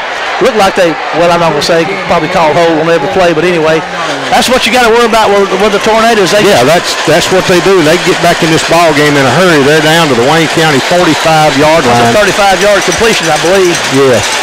So they're 1st and 10 in War Eagle territory now with 2:40 to go in the half. And here they come. Howard's got 3 receivers to his left, 2 to his right, empty backfield. There comes Jones on the pressure, flushes him out of the pocket. Howard's going to have to turn up the corner, get him out of bounds for a short gain there. Kenny, let's see where they're going to spot him. Boy, Bibbins was struggling. You could see him just sucking for air over there, trying to run Howard down. It's a little better gain than I thought it was. It looks like it's about, well, it's going to be about 2 yards. Bibbins breathing hard, isn't he? I tell you what, that big guy, he was really having to try to find a passing gear. But you only got 1, so it's 2nd and 9, but you got to give credit to him because they kept him from doing what he wanted to do, and that was throw it downfield. All right, 2nd and 9 for the Golden Tornadoes. 2:25 left in the half. Wayne County 34-7. There's a pass out here. It's going to be to Drummond's going to make a couple miss and going to get down inside the 25 to, they'll say, the 23-yard line, Kenny. So there's Drummond with his first catch of the night. Dontario Drummond, 6'3", 109-pound junior receiver.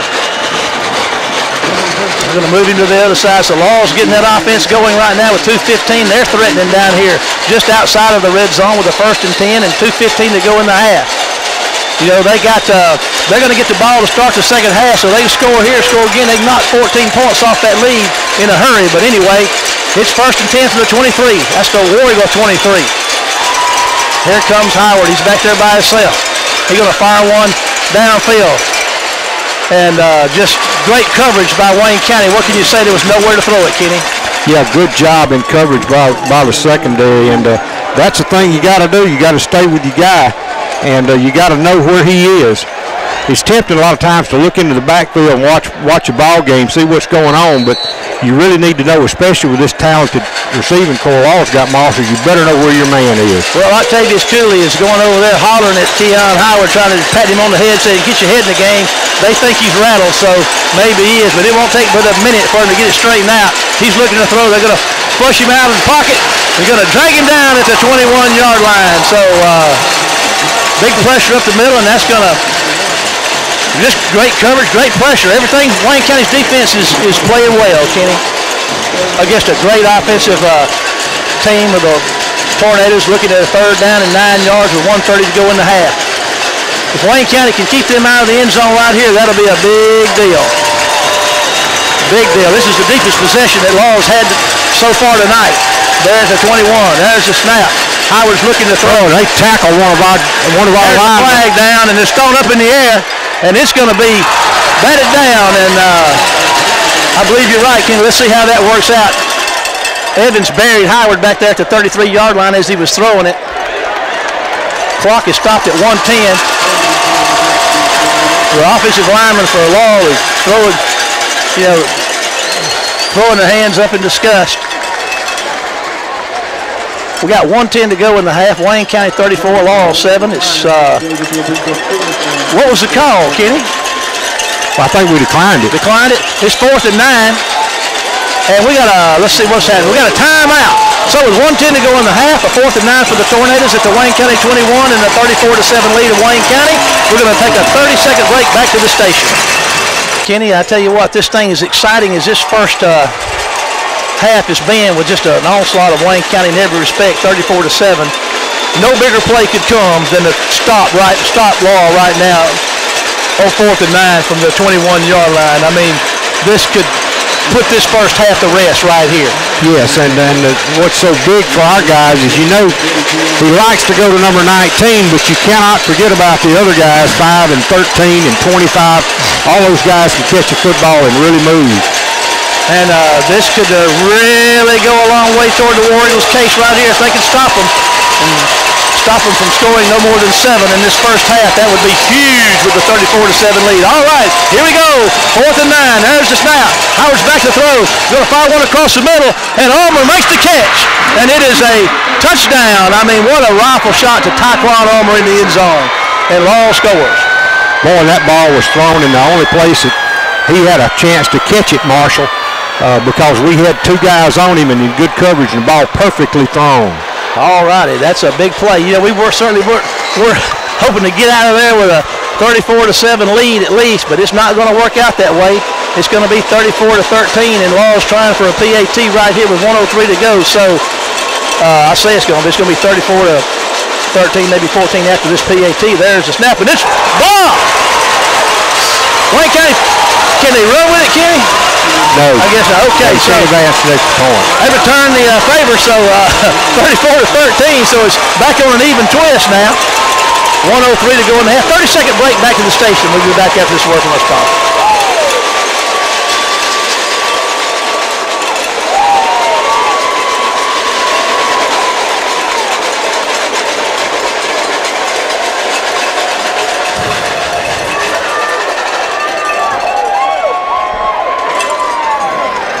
County 34, Laurel 13. Laurel scored on their first possession of the half, and then Wayne County's been running amok out here. And then on this last possession, Laurel has scored twice on 4th downs, Kenny. Yes, both of their touchdowns have come on 4th down. That's been their lucky number tonight. Now let's see if they try an onside kick here, and they're going to pooch it down here, and there's a fair catch by McDougal at the 31-yard line. So with 1:01 to go in the half, Wayne County's going to have the ball 1st and 10 at their own 31-yard line. And we'll see what the War Eagles elect to do with it right here. Probably play it pretty close to the vest, and if you get a break and a big play, then that changes everything.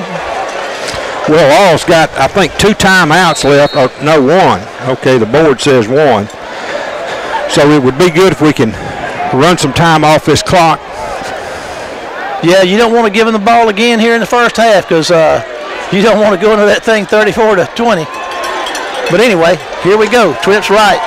Single man in the backfield with him. And there's just going to be, Reggie's going to keep it and run up the middle and going to put his head down and get on the corner out here and turn upfield out across the 40. So he's going to gain about 9 or 10 on 1st down. He's out across the 40. Well, a good job by Reggie Marshall. Just on the zone read, kept the football turned up inside and got it out to the 42-yard line. We're at 44 seconds and counting and they're going to get 2nd and 1 out here, as Kenny said, at the 42-yard line. 37 seconds to go. Twins both ways for Reggie Stewart, and he's going to look to throw the out pattern to Mangum. It gets down at the 49-yard line for a 1st and 10. Clock stops at 28 seconds. All righty. So Mangum with his first catch of the night, a little down and out there. 7 or 8 yards. Down the clock's ticking. 25 seconds. Stewart's back to throw. He's looking downfield. Going to flush him out of the pocket. Going to fire one down here. Fast Freddy makes the catch. He's out of bounds at the 30-yard line.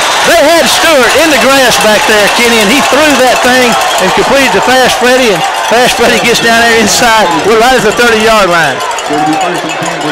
Well, that gets us down, Marshall. We're not in field goal range. We've only got 12 seconds left, but what it does do is give you a chance to go toward the end zone. Yes, it does. Okay, what a fine ending to a great first half would this be. Trips left. Stewart's back to throw. He's looking to his left. He got time. Fires one out there to Demetrius Harrison. That was almost picked off, and Kenny, that would have been a pick six. Well, it would have, and that ball was thrown up there in a place in a way you don't like to see it. Yeah. Howard, when he makes that throw, it's about 5 feet off the ground, doing about 140 miles an hour. Reggie's arm just not quite as strong. Yeah, and I already see we've got a timeout. So we'll take a 30-second timeout back to the station with 3 seconds left in the half. 30 seconds back to the station. Hands both ways for the War Eagles. Coach Mangum's out there having some discussion with the official out here on the number at the 40-yard line. I don't know what he's trying to explain here, but they're having some considerable discussion. It's a beautiful night here. I don't know what the temperature is, but it's not cold, but it's just a nice cool breeze blowing out here, and it's a great crowd, a great night for football. I really don't think it could get any better than this. And the best part of it right now is Wayne County's ahead of 34-13. You know, they look like they're trading on a mule down there right now. Everybody's using their hands and nodding their heads, so I don't know if we're selling or buying. All righty. Coach Mangum has got the 3 of the officials down there, and I think part of what he's talking about is some of the defensive holding over here on their corners. They've been grabbing some of our guys. All righty, but that looks like that's going to take care of the conversation. Well, I don't know. They're coming back. Well, they leave and they come back. Thought they'd agreed on the price, and I guess somebody didn't have their cash on them. I guess they may have been discussing how this last 3.1 is going to play out on the clock with this 2nd and 10. But anyway, that's Reggie Stewart and company. I don't know. They're going to go over there now and explain it to Coach Breland. Yeah, that the Battle of the Todds. That could take a while. Todd Breland versus Todd Breland. Breland will not sell cheap. Yeah, we don't want to go back. We want to hang. We do know that we've been having a lot of trouble with our stream tonight. I know Jamie and Tony are working furiously on it. I don't know. It's been in and out. So all we can do is hope for the best in that respect. We appreciate them trying. And it looks like, Kenny, do you have a read on what has happened? They're setting now and getting ready to play some football, it looks like, once again. Yeah, I think I'm not sure exactly what it had to do with, but my guess is the clock or something. There's a snap. He's looking to throw. They're going to flush him out, going to fire one down here to the field. Ramit Wallace is going to be out of bounds, and he crashes down on the track. And Wallace is hurt. He's going to be slow getting up, but that's going to bring the half to a close right there. He's okay. That brings the first half to a close with the score Wayne County 34. The Golden Tornadoes 13. We're going to take a break and then be back with the Red Apple Halftime Show with our special guest tonight, the Superintendent of Education for Wayne County School District, Mr. Ben Graves. So we'll see you after this word from our sponsors. We are with the South State. You seniors, this is your last home game, and we're down 21 points, but it's not a big hill to climb, and you just got to scratch and claw our way back out of it, and to try to get back to Oxford again. Wayne County, on the other hand, Coach Mangum has told his guys, look, we got to finish. We got to finish, guys. We can't sit back and sit on our heels. We've got to come out and be just as aggressive, play just as hard in the second half as we did in the first. And here we are getting ready to get this thing underway, and looks like Moses is going to kick it away. He kicks it deep, and it's going to roll down and be fielded at the 1-yard line down there, and the Warriors are going to get after him and going to tackle him big time down there around the 6-yard line. So, Kenny, that worked out pretty good. Well, it did, and now the thing is you got to get Howard on his horse and not let him get his feet set and throw the football. Get this football back down, get a touchdown, and make it a 4-score ball game.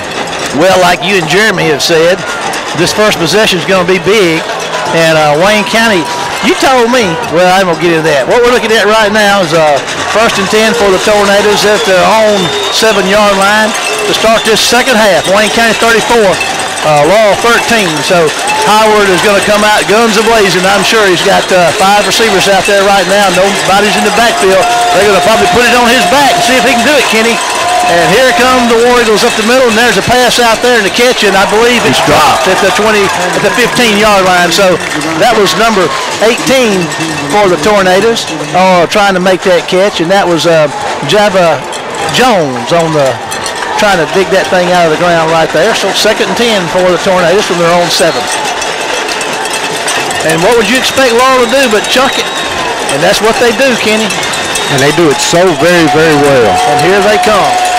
And Howard's looking downfield, and he's got some time. They flush him, and they're going to sack him, Kenny, back at the 5, I do believe. So Tyree Evans is getting up off the bottom of that pile. I think Benito was in there, so good pressure. James checks out, the linebacker, and another defensive back checks in on 3rd down and about 13 yards to go for the Tornadoes, and they're at their own 5-yard line with 11:18 to go in the 3rd. Oh, my goodness. Here we go. There's Howard. He's standing in the end zone, going to fire one deep.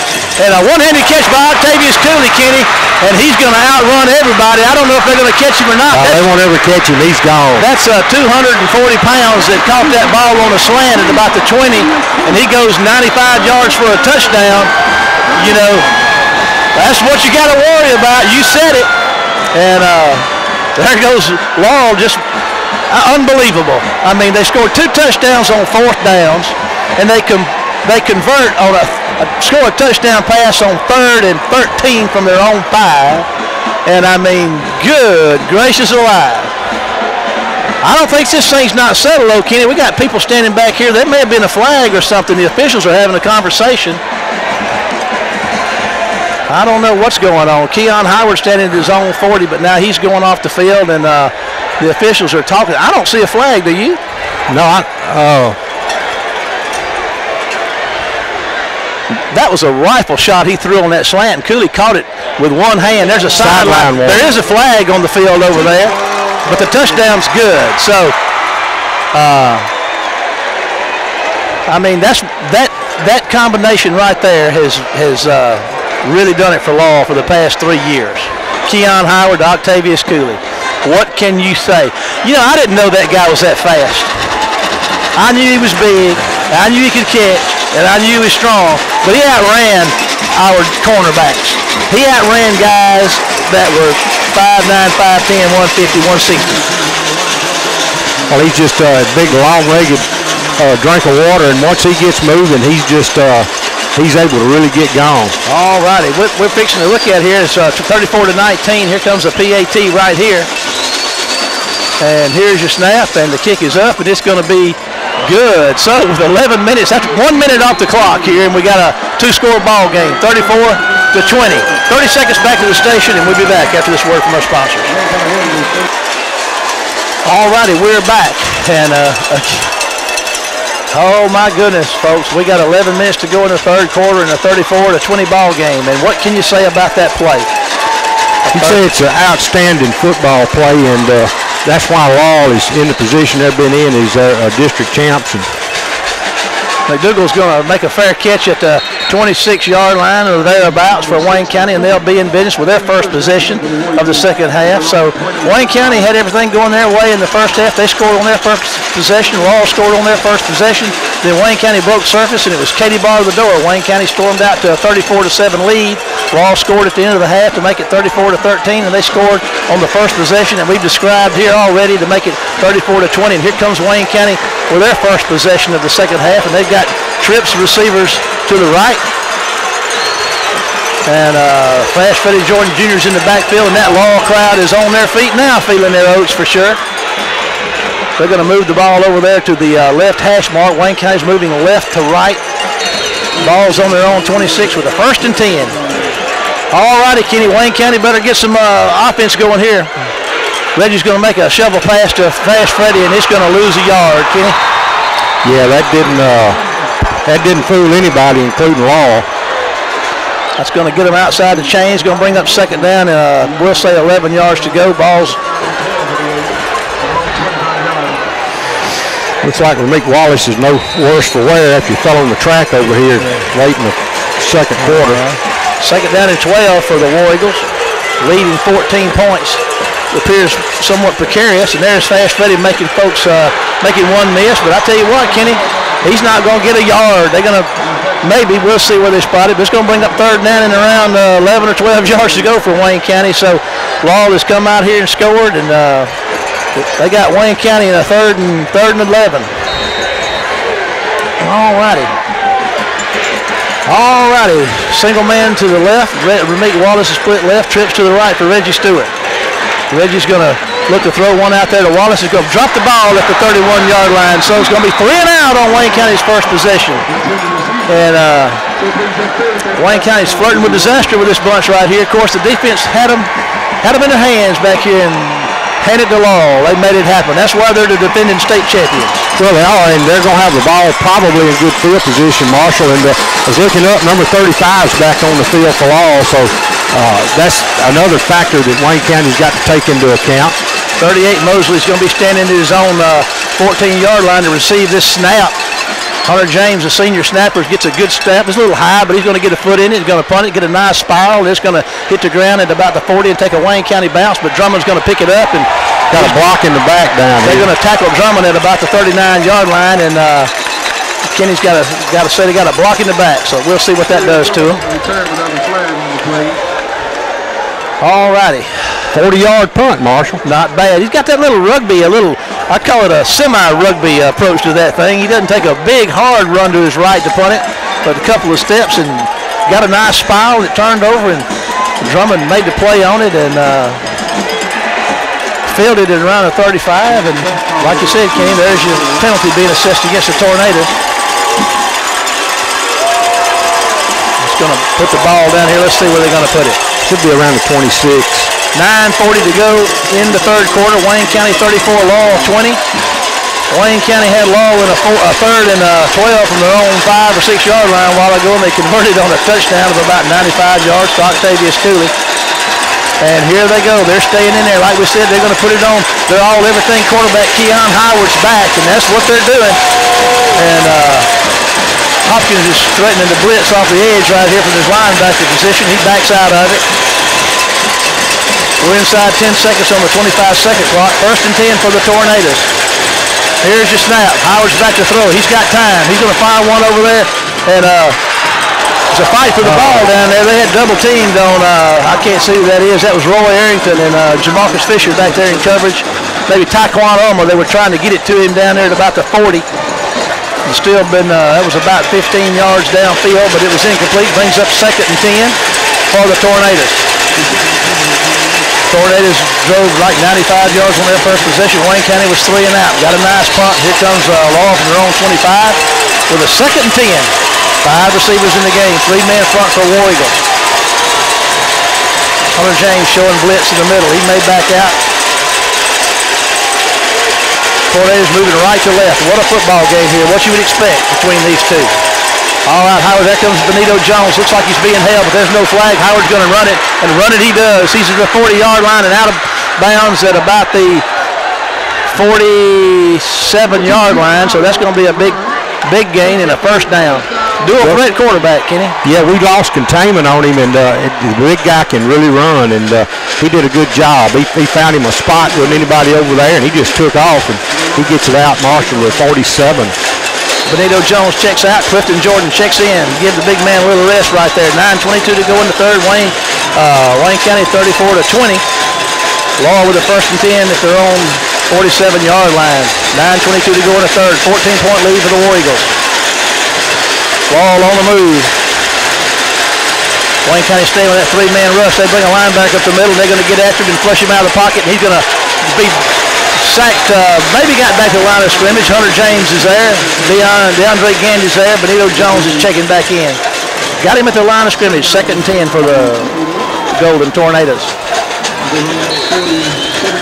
Pretty good pressure there, Kenny. Well, it was. We brought a couple extra guys. We actually wound up rushing 5 that time instead of 3. And a good job to get back there and make Howard move. All righty, here he comes. Staying with that 5-receiver package. 3-man rush. He's back to throw. They're going to fire one out here to number 18, and they're going to make one miss, and he makes three War Eagles miss, and here he goes. He gets the first down inside the 40-yard line. 3 War Eagles had a shot at him, and that's what these receivers from Laurel, they are so shifty. Built for speed, man, I tell you athletic. What, yes, sir. Can't say enough about them. All righty, 1st and 10 for the Tornadoes, and they've got the War Eagle defense on his heels right now. They're inside the War Eagle 40 at the 39. Could make it a one-score ball game here if they could get down there and score. Wayne County's defense is going to give them all they got right here. They got to stay with that 3-man front, the 5-man receiver package for Howard. He's in the shotgun. 8:21 and counting in the 3rd. And there's your snap. And it looks like Benito might have got a jump. Illegal procedure, Laurel. Oh, okay. We'll take it. Back him up 5. 8:30 clock stops the clock at 8:13 in the 3rd. 2 touchdown lead for the War Eagles. Taquan Ulmer checks in, number 13. He's going to be split over here with Octavius Cooley. All righty. 8:10 to go in the 3rd and counting. 34-20. Second down, first down is 15 from the 44. The Tornadoes have it at the War Eagle 44 with a 1st and 15. There's Howard back to throw. There's some pressure up the middle. They're going to get him. They're going to sack him. And the ball goes down. And Wayne County's got it. All right, Benito. Benito Jones picks up the fumble, and he's got it inside the 30-yard line. And there's a flag on the play. And the big man's going to be slow getting up. But he's up. He had the interception last week and the fumble recovery right there, and there's some, looks like Laurel might have got a little shovey and pushy down there, so a big turnover. 78 for Laurel. They sacked him, got the pressure on him, Kenny, and they sacked him back about the 40, and the ball came loose, and Benito got it, and there's a penalty. I'll let you address that assessment right there. It's going to be a personal foul against Laurel. It's going to take it from around the 38 to inside the 25. Now, we go back. This is Wayne County's inside the 20, they're at the 24-yard line with the 1st and 10. Kenny, they have got to get points this time. Oh, absolutely. Got to get them. All right, trips left. And there's going to be a handoff to Freddie. He's got nowhere to go, and they're going to tackle him for about a 3 or 4 yard loss there, Kenny. Boy, Laurel's defense is really swarming.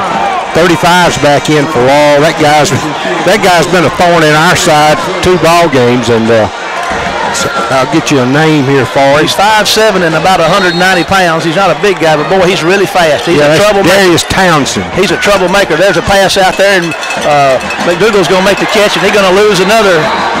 Wayne County, you got to hand it to Laurel's defense. I mean, they are really taking it to Wayne County's offense in this second half. Wayne County has not been able to muster a positive play here on this drive. They're back out to they started at the 20, inside the 25. Now they're back out here at about the 27 or so. 3rd down and 15 to go from the 27. Twins both ways for Reggie Stewart. Kenny's on his feet. Reggie's back to throw, trying to find some time. Fires one down here, and it's going to be caught down at the 11 or 12-yard line. Who makes the catch? Rameek Wallace with another catch. That's going to be a 1st down, Kenny. Yeah, just barely, but we'll take whatever we can get. That's a great throwing catch right there, and one that the War Eagles sorely needed. They are getting close to field goal range now. It's around the 12-yard line.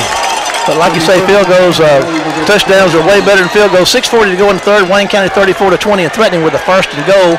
And there's going to be a handoff at the middle. Freddie's going to find a little room right there and run hard. Going to be close to the 5. Yeah, I think he made it to the 5-yard line. Good job by Freddie. He never went down, Marshall. Chris Cooley checks in. Got a good push by that offensive front. Hamilton Hudson, Brandon Beasley, Stokes, Howell, and Carter up front. All right, Chris Cooley checks in. It's going to be 2nd down and about 5 yards to go. They're going to be handing off to Chris Cooley. He puts his head down. He's going to root inside the 5 down there, and let's see where they spot him.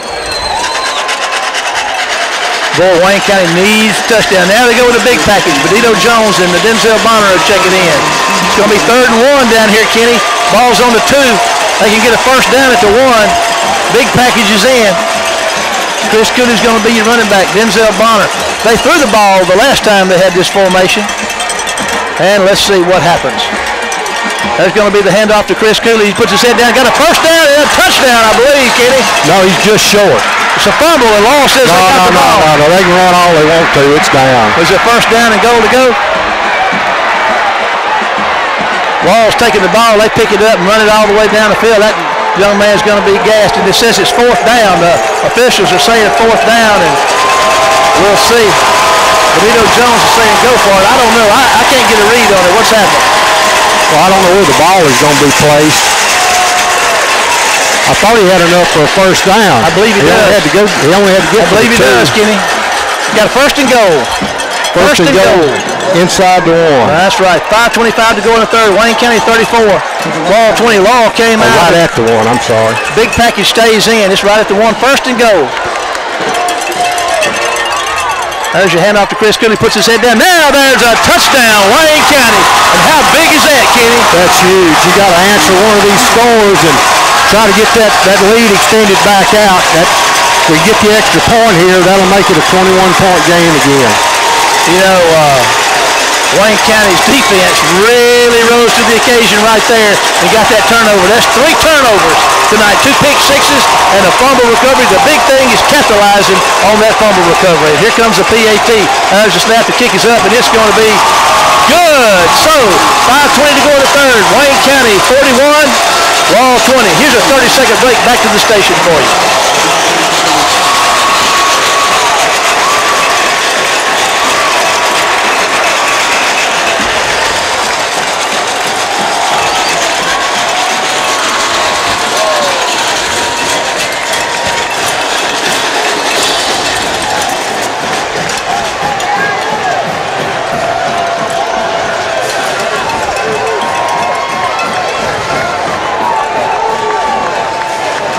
And we are back. 5:20 to go in the third quarter. South State Championship between the bricks. Your War Eagles taking on the Golden Tornadoes of Laurel. Wayne County up 41-20. Oh boy, Kenny, if we can swap scores with them the rest of the way, we'll be all right. Yeah, you know, that's the thing is Coach Sherrill used to say you answer a score with a score, and that's what we needed to do because Laurel up to that point, Marshall, they scored 14 unanswered right before the half, and then one opened at the second half. Wayne County's first possession was kind of looking tough on them, but here's the kick. It's fielded at the 10, and here comes the Tornado looking for somewhere to go, and that's Drummond, and they're going to hem him up down there and around the 24-yard line. So pretty good coverage right there. You know, they've had good coverage tonight, Kenny. They really have. Well, they have, and I tell you what, we've done a decent job on special teams tonight. We've had a blocked extra point. We've got a blocked punt, and we've covered these kicks pretty well. All right, the Tornadoes are in business at their own 26-yard line with a 1st and 10, 5:09 to go in the third quarter. All righty, here come the Tornadoes. They're staying with a 5-receiver package. Wayne County staying in the 3-man front. And here comes Howard. He's going to take the snap, and he's, of course, looking to throw. There comes some pressure, and oh, there's a flag. And Tyree was fixing to light him up. He pulled up at the last minute. I believe it's going to be a legal procedure against Laurel. I believe you're right. 5:07 to go in the third. Wayne County 41, Laurel 20. It's going to be 1st and 15 for the Golden Tornado. As good as I'd like to feel, you know, we had them on the 5 and a mile down there a while ago. And they go to the big guys and go 95 yards and quicker than a minute can swim a dipper. I'm telling you. All righty, here we go. 1st and 15 from the 21, the Golden Tornadoes. And there's Howard back to throw. And he's going to look. He's going to tuck it away and down. He's going to, around the corner, he's going to go and get out of bounds for a short gain. Still outside the chains. Yeah, Benito that time from his nose guard spot dropped back into coverage like he did last week. He's looking for another pick. And what they're trying to do, I think, is just make sure that Howard stays contained, and we want to rush him to that time, Marshall. We're inside 5 minutes in the third. 21-point ball game. Wayne County 41, Laurel 20 with a 2nd and 12 from their own 21-yard line. All righty. Fisher and Jackson are your cornerbacks. Arrington and Bonner Arrington and Smith are your safeties. And Howard's going to hand the ball off up, and to Robinson, and they're going to miss him, and he's going to wind up getting out across the 25. He's beat back inside the chains, bring up 3rd down and 9 yards to go. Well, I'll tell you what, he did a good job to escape with his life there because somebody, I couldn't tell if it was Benito or who, had the crosshairs on him about 3 steps deep in the backfield. All righty, it's 3rd down and 9 yards to go, and here's a big 3rd down, and Laurel's done their work on 3rd and 4th downs tonight. Trips left, single man right, man in the running backfield with him. That's Robinson's in the backfield with Howard. 12 seconds to go on the 25-second clock. 4:26 in the quarter. 41-20. Here come the Tornadoes. Howard's back to throw. There's the pressure and the pass, and it's errant. Benito Jones with the pressure, and he had to throw it away. It's going to bring up 4th down at about 9. So Laurel's going to punt it away, Kenny. Really, that's good. You have to. That's really good. Punts are good when the other guys are doing it. That's right. I like punts. All righty. Benito Jones and company are having a whale of a game out there tonight.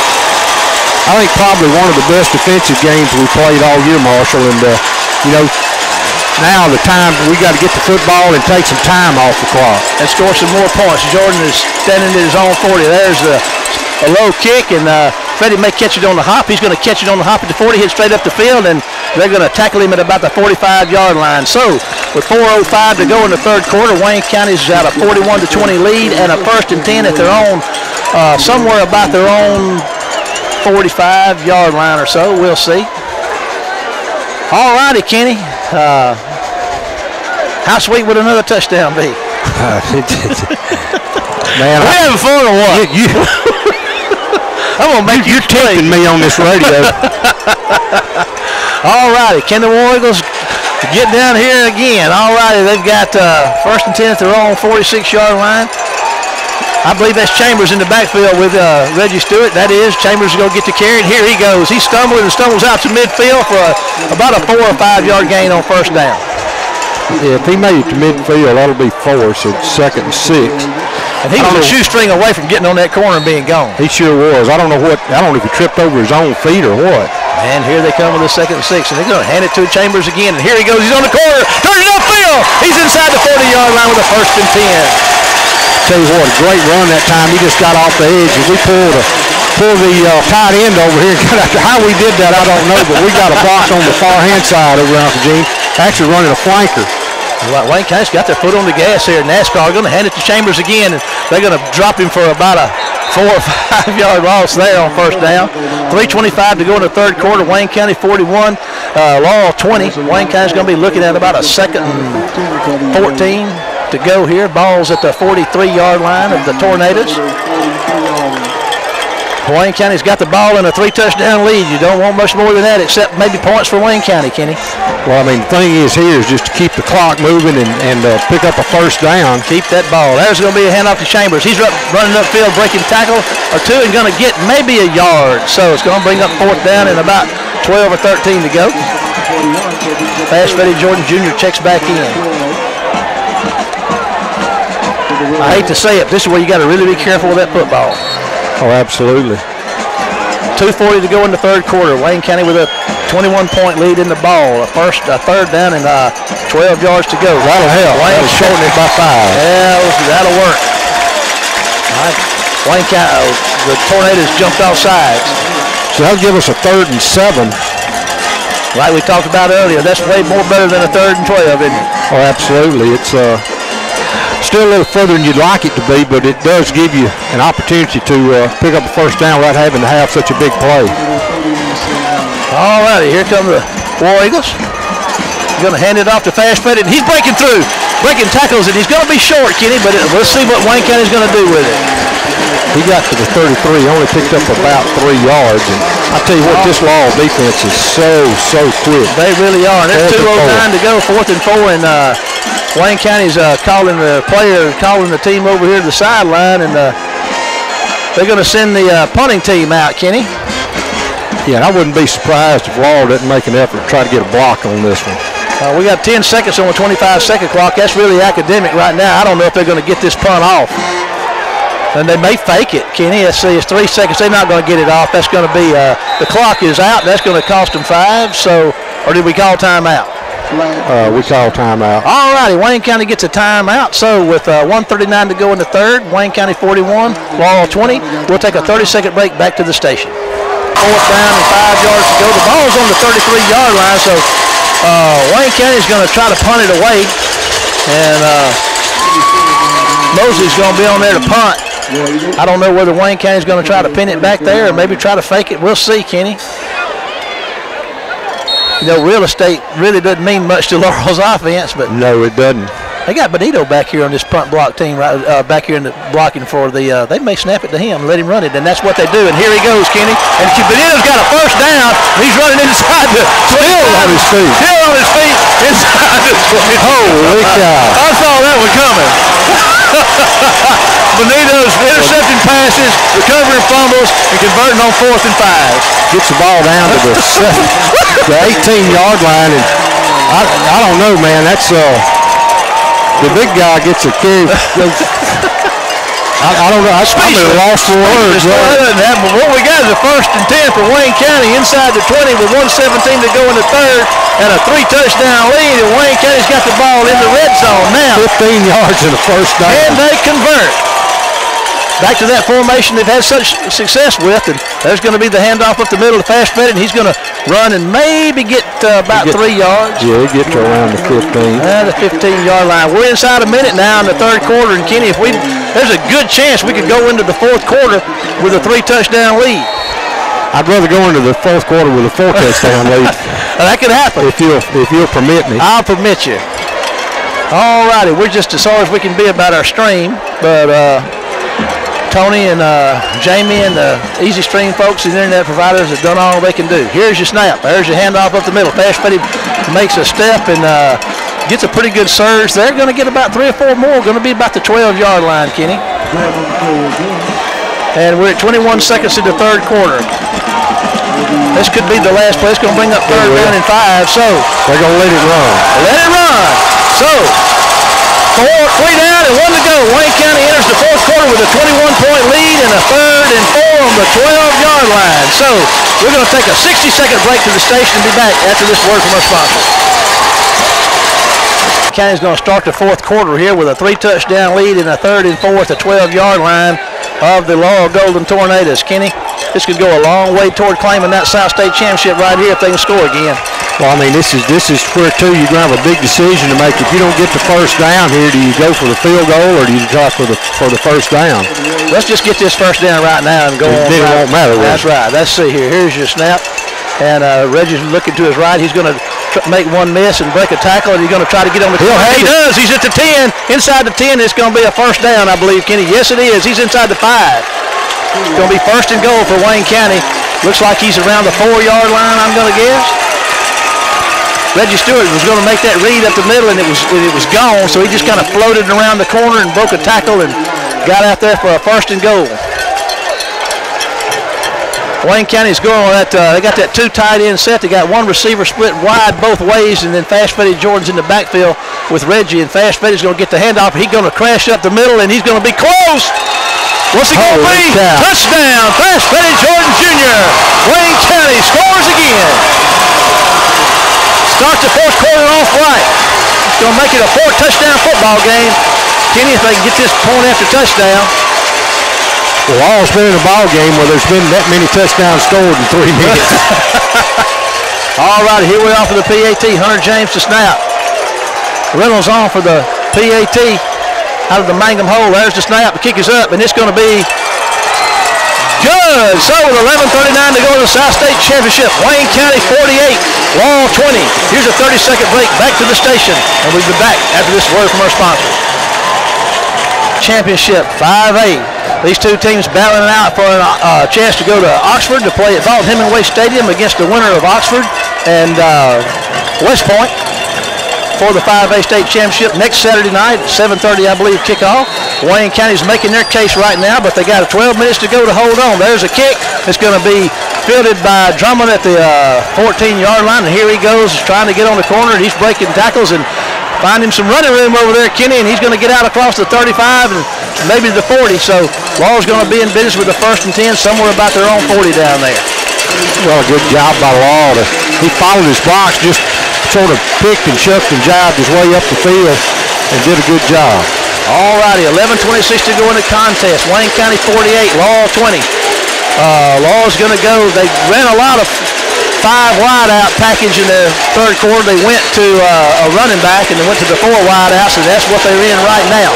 Wayne County staying in their 3-man front. Here comes Howard and company. He's back to throw. Got some pressure on him. They're going to flush him out of the pocket. And he's going to get himself a first down, I believe. No, he's going to be put out of bounds at about the 50. It's going to be close. He was wanting to throw, Kenny, but the pressure put him on his horse. Yeah, and that's the thing. You got to make that rascal run. And when he does run, you need to be able to find a way to drag him down. He picked up 9 yards. It'll be 2nd and 1. And it's 11:15 to go in the contest. Howard was on his horse and running. He is truly a dual threat quarterback, a 6'3", 215, 220-pound guy that can really go. And he can really throw it. Trips right for him. He's moving left to right. Ball's on the left hash mark. Cooley split to his left. Robinson's in the backfield with him. And there's a snap that's on the ground back there. And he's just going to have to fall on it at the 44-yard line. I don't know what happened to the snap unless Benito batted it before he got off the ground. I don't know, but whatever happened, it may have slipped in the center's hand, or he snagged it on the ground when he tried to snap. Dante Williams, number 9, checking out. It's going to bring up 3rd down and 7 yards to go from their own 44-yard line. 10:52 to go for the Tornadoes. They won't be punting anymore, I don't imagine, Kenny. No, I wouldn't think so. I think their punting is done for the night. And there's Howard's looking downfield. He's going to fire one deep. He's got Cooley down here. And he's going to make the catch and going to be out of bounds at around the 10, let's see, the 11 or 12-yard line. So just that's what you're worried about. Just a great throw and catch, and that's what you expect Laurel to do. Yeah, I mean, there's not much you can do about that. I mean, that's just a big guy. And a great throw. All righty. And he's doing, these Danny Dozen guys are doing what you'd expect tonight. Cooley and Howard are both Danny Dozen. Benito Jones is Danny Dozen, and they're all laying on the line tonight. 1st and 10 from the 12-yard line for the Tornadoes. There's Howard back to throw. He's looking. There comes catch by, just an amazing catch by Dontario Drummond. Tyree buried Howard as he was throwing that ball, and that Drummond is 6'3", and I tell you what, he looked like Michael Jordan going up and getting that thing. Yeah, we didn't have anybody on him. He was wide open. And because he was under such pressure, he had to throw it high, and he threw a rifle shot down there that was way high. And I don't think there's another player in this stadium that could have caught that ball but Ontario Drummond. 10:27 to go in the game right now. Wayne County 48, Laurel 26 trying to PAT. And here comes your snap. There's the snap, and the kick is up, and it's going to be good. So, with 10:27 to go in the contest, Wayne County 48, Laurel 27. We'll take a 30-second break to the station and be back after this word from our sponsors. 1.5 minutes to go in this South State Championship game. Wayne County 48, Laurel 27. Laurel is, man, they can strike fast, Kenny. What do you reckon they're going to do right here? You dare say going to be an onside kick of some sort? I wouldn't be surprised. Wayne County's got their hands teams out there. McDougal and James up front. Reggie Stewart's up there standing, and Jamarcus Fisher. And Wayne County's expecting an onside kick. With 10:27 to go in the contest. And it looks like that's what they're going to do, and they do that. And Reggie Stewart's going to get it, and he's going to recover it. Now, see what he did that time. Reggie went after that ball and got it in Laurel Thornton territory. He didn't wait for it to come to him like we did at Oak Grove. Oh, and Reggie's limping just a little. Reggie went down and got that, recovered that onside kick, and you're right, he's hobbling a little bit. He's going to come over here to the sideline and holding that left hip a little. He's going to go back out there. Wayne County's got a 1st and 10 inside Laurel territory at the 48-yard line. Reggie's going to need to get that kink out of his hip pretty quick here. He's a competitor. He's got 2 receivers to his right, one up to the Wallace is split out left. He's going to hand the ball off to Chris Cooley, and Chris is going to put his head down and run hard, and he's going to push his way down close to the 40-yard line. We'll say the 41. And this is where, Marshall, Laurel went that distance in about 4 plays a while ago, went 60 yards. Our drive was from our own 46, and we took 10 plays. So that's the key to this. And in this fourth quarter is to run time off the clock. And you do that running the football, and run the football is just what Chris Cooley did with 7 yards on first down. Ball's at the 41 of the Tornadoes, 2nd and 3, and there's going to be a handoff to Chris Cooley, and he's going to get there and break a tackle and run hard. Here he goes, Kenny. He's at the 30. He's at the 25, spinning his way down to the 20-yard line for a first down. Wayne County, 9:43 to go in the third. 21 yards and a first down, and the thing is if we get down here and answer, it's just hard to believe we're going to answer this quick. I mean, we're not in the end zone yet, folks. I don't mean to be presumptuous. I'm sorry if you think I do. It just, holy smokes. Just excited. It was unexpected. All righty. Wayne County's in the red zone again, Kenny, with 9:23 to go in the game and a 48-27 point lead. We got twins stacked out here to the left side, single man right. Hadn't seen this formation tonight. Trying to run the let the clock run some. There's another handoff to Chris Cooley, and he takes his little stutter step there, and going to find pretty tough sledding up the middle. It's going to be a short gain, if any. Looks like a yard, maybe 2. That's all right. He had made it to the 20, so looks like he got to around the 18 maybe. 8:57, and the clock is ticking in this contest. Wayne County looking at a 2nd and 8 from the 20-yard, inside the 20 with a 48-27 point lead. Wallace and Harris and Mangum are, you're right. Wallace is spread out to the left side. Howell and Stokes and Hudson and Beasley and Carter are your linemen, and Ramey's in there, the wing back, and he's going to hand the ball to Freddie. He's going to reverse it. Here he goes. He's at the 5. Touchdown. Pass Freddie Jordan Jr. and flags all over the place. I believe they got a face mask, Kenny. They did. Oh, my goodness. That's Freddie's 3rd touchdown on right if it stands. We got an injured Tornado on the field. Watch him, Kenny, and see what the flag is for us. It's face mask. Wayne County's maybe fixing to bust 50 on Laurel. We've got an injured Tornado on the field. We're going to stay with it. I mean, Wayne County. If it is, they may mark this off on the kick. Personal foul, face mask, Laurel. Okay. We're going to take a 30-second break to the station and be back after this word from our sponsors. And Reynolds is on to try for the PAT out of the Mangum hold and the James snap. Injured Tornado is able to make his way off the field. He's been fast-footed. And 8:25 to go. I tell you what, there's still a lot of football to go, but those Laurel stands, Kenny, are starting to empty over there. Well, it's thinning out over there a little bit, as they say. They need to go and get on out of here, so we won't have to fight so hard to get out of here. All righty, here comes your PAT. Kenny, we had a face mask. Will that be assessed on the kick? It should be. Okay, so here we come. Here comes your snap. Kick is up, and it's going to be good. So, with 8:25 to go, Wayne County 55, Laurel 27. We'll see you after a 30-second break. On this kickoff, and Wayne County is going to be kicking this thing off from the Laurel 45-yard line. What do you do? Kick this thing down the end zone, or try to onside kick it? Just squib it down around toward the numbers around the 10. Well, I don't know. Let's see. I guess you could squib it the other direction. You onside kick it. That's still just going to be down there, and you covered it. And may just pooch kick it. They're going to kick it deep, and they're going to kick it out of. Holy smoke. Oh, my goodness. Oh, well, nothing has went through the script tonight anyway. All righty, and here we go. Come out to the 35.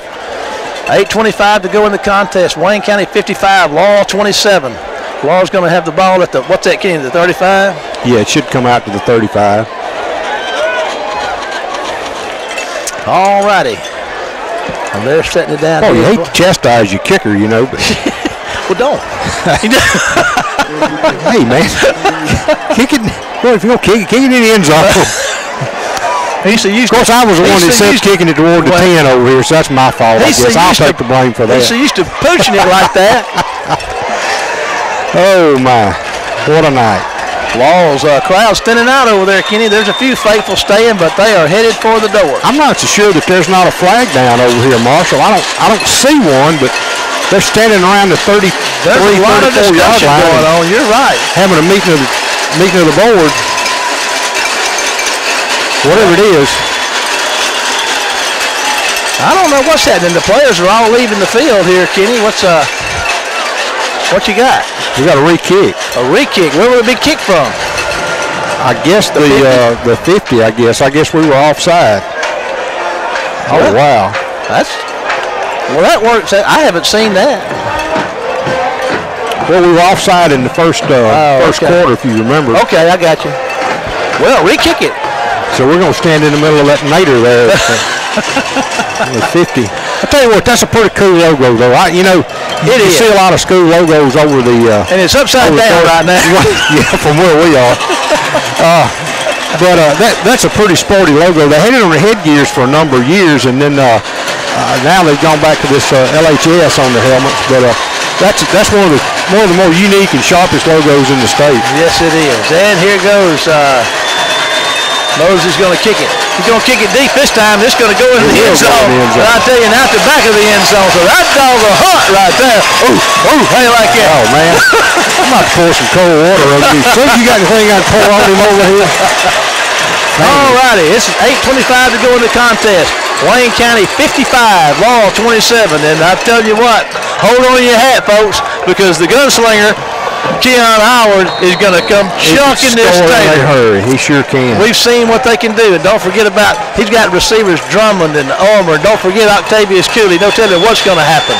All right, there's DeAndre Guinea looking like he may be going to blitz. He backs out. There comes the pressure. Howard's going to fire one deep down here to Drummond. He's behind the coverage. Oh, my goodness. That is Malik Jordan, number 22, goes up and knocks that ball away. The sophomore cornerback. Great coverage by Jordan. Tell you what, that came awfully close to being caught. Had Drummond stayed with his route, it hit him in the hands in stride. Stops the clock with 8:16 to go in the contest. Wayne County 55. We only rushed 2 that time. That's right. And they were making him move. They had him moving around back there buying time. We'll go back to a 3-man rush now, I think. And here they come. Benito's dropping back in coverage. There's the pressure. He's going to get after Howard. He fires a bullet. Oh, DeAndre Gandy knocks it down. Knocks it down to the 25. Going to bring up 3rd and 10 from their own 20. Clifton Jordan's checking into the game. I'll tell you what. Wayne County has won this battle tonight so far. And I mean, on that line of scrimmage, both sides of the ball. Offensive line and the defensive line. 3-man front has dominated that line of scrimmage.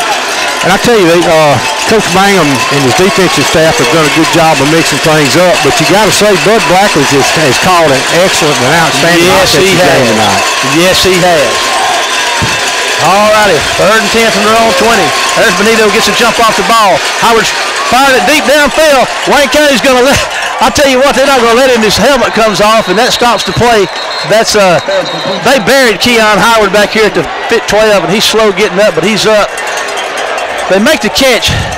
Octavius Cooley makes the catch at the 50, and his helmet comes off. That kills the play, doesn't it? Yes. And he would have been still running and his helmet not come off. Keon Howard is, he's feeling it. He's been in the football game tonight, and he can tell. But he's still game. He's still swinging away down here. 1st and 10 in midfield for the Tornadoes with 8 minutes to go in this game. A lot of time, Kenny, for an offense like this.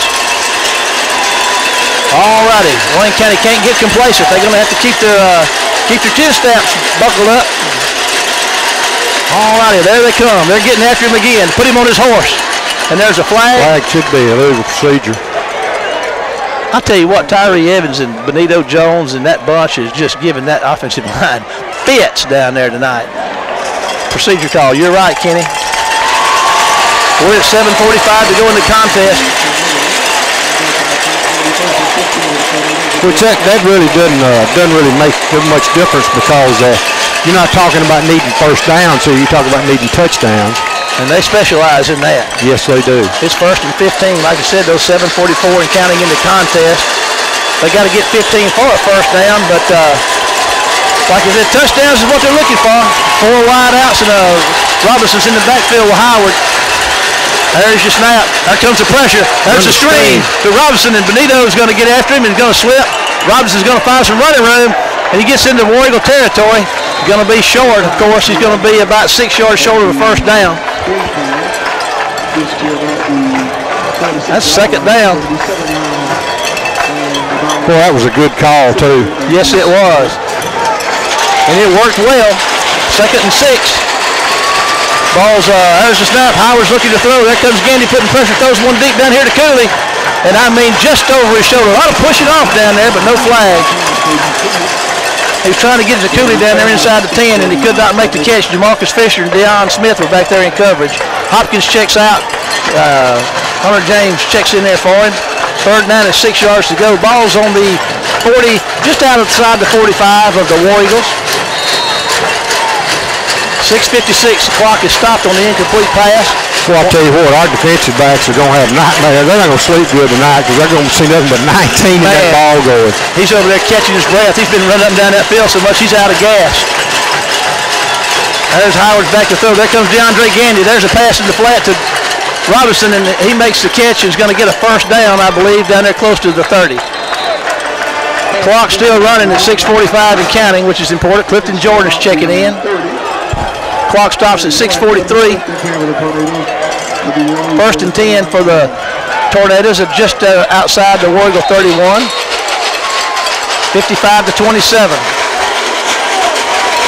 All righty, here comes the snap. Howard's back to throw. Here comes the rush. There's a pass down here to Drummond, and it's over his head. Boy, he did a big push-off number on our safety over here. Jackson and Zavon Jackson, the corner, and the safety on this side. Roy Arrington in coverage. Stops the clock with 6:28. One thing about this drive, as much as they're in and out, Kenny, they're burning some time because War Eagles aren't, they haven't let them. Yeah, I mean, these incompletions are killing the clock, but they got the ball back with about 8 minutes. Still over 8 minutes left, Marshall. You're right. And if they're catching them, they're scoring. So it's taking a little more time. And look at there, Kenny. That's going to cost them 5. Law's crowd. There's a lot more Wayne County people here now than there is Law people, Kenny. Be 2nd and 15 now, which again is no consequence because they're not looking for 1st downs. They're looking for touchdowns. All righty, I tell you what, here we go. We're at 2nd and, like I said, I have to say, 2nd and 15.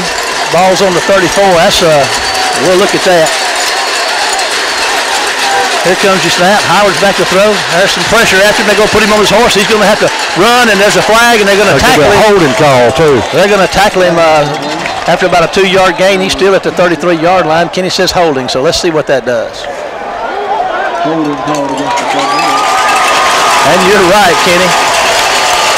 6:17 on the clock. Wayne County 55. Law 27. Law's with the football. And they're put it back out to 48.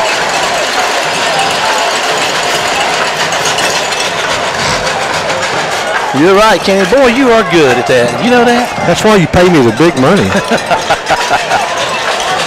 That last check didn't clear, by the way. At least it didn't bounce. All righty. 6:17 to go in the contest.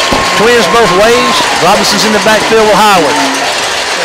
55 points Wayne County has against 27 for the Tornadoes. There's your snap. There's comes a little pressure, and there's a pass down here. Cooley tries to make the one-handed catch out of bounds. It's no good. It's going to bring up 3rd down and about 35 yards to go. I tell you what, if they don't get them a touchdown right here, I'm going to say they're in trouble, Kenny. Yeah, I think you're right. I mean, when we get down to around 5 minutes, that's when business is going to pick up pretty good, Marshall. All righty. 6:10 to go in the contest. 3rd down and 35 yards to go. Tornadoes at their War Eagle 48. Howard's got 5 receivers in there. There comes some pressure after him. They're going to get after him. Put him on the side and sack him. Tyree Evans sacks him at midfield. Lost a yard, Kenny. Lost a couple of yards. Good job by Tyree. We had 2 rushing that time. Sacked him with 2 rushers. All righty, 4th down and 35-yard line. And I'm going to tell you, Tyree's had probably one of his best ball games all year.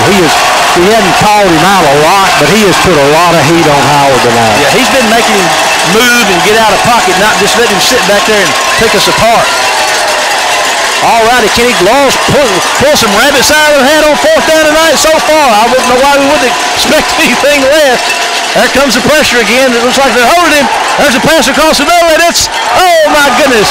collision down there, but there's no flag. And Cooley's hollering for somebody. He's hollering push off. Wayne County's going to get the ball on down, so they're going to take the ball over at midfield with a 1st and 10 with a 55-27 lead and 5:23 to go in your contest. They threw that ball deep down there, and War Eagle. It's the same thing they've thrown to him, Marshall. He scored on twice. He looked like he kind of tripped a little bit and then ran into it. Well, he was claiming he got pushed. That was that grass gremlin down there that got it. We ain't got nobody big enough to push him. Ain't that the truth? All righty, here comes the War Eagles. They're going with that formation. It's, well, now they're going to have 3 wideouts.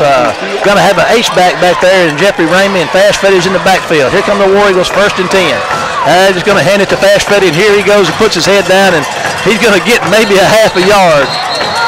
And Kenny, he just refuses to quit running, but you got to hand credit to that defense there. They're still playing hard. Well, they are, and I mean, that's the thing. A championship team, you just don't quit. And you know what that does right there, it didn't get any yardage, but it's burning clock. We're inside 5 minutes with a 55-27 lead right now. Boy, when you look back, and those 2 pick sixes are they're so huge in this ball game. And Wayne County's just letting it run. It's inside 10 seconds now, right at 5 seconds, 4:45 to go in the game. 2nd and 10. There's just another handoff to Fast Freddy. Here he goes. Looks like he was going somewhere, but he only got a couple of yards. Well, the thing is, though, it keeps that clock moving. Ethan Rigby's going to check in to play tight end or H-back. Ramey's whipping a little bit. He's coming off. 4:24 and counting, Kenny. 3rd down and 9 yards to go for the War Eagles at the 48-yard line of the Tornadoes. And when we snap this football, by the time this play is over, we'll be inside 4 minutes. With a 55-27 lead if something doesn't happen right here. So here comes your snap, and there's a handoff to Fast Freddy, and they're going to stop him for a minimal gain, if any. And you're right, Kenny, it's going to bring up 4th down, but we're inside 4 minutes with a 55-27 lead. Well, he doesn't really pick up any yardage, but like you say, it's the clock's still running, and I think what we'll do here is let it run down, call a timeout, because that's going to put us down to just a shade over 3 minutes. Well, the Wayne County crowd singing "No, no, no, goodbye" right now. Wayne County's lined up like they're going to go for it. You may have addressed that while I was looking around. 3:30 to go in the contest, Kenny, and Wayne County's going to call timeout with a 55-27 lead and a 4th and 8 with 3:22 to go in the contest. We're going to take a 30-second break back to the station and be back after this word from our sponsor. Out there to punt it away. We got 3:22 to go in the game and a 55-27 lead, and Laurel's not going to have anybody back. They're going to be bringing the heat on this punt right here, and I don't see Benito back there. Oh, he's on the yes, he is. On the far hand side over there. Yes, he is. He's there. And Laurel's lined up offside. Boy, when it goes bad, sometimes it just goes bad, doesn't it? And it gets interesting because it makes it a 4th and 3. Now what do you do?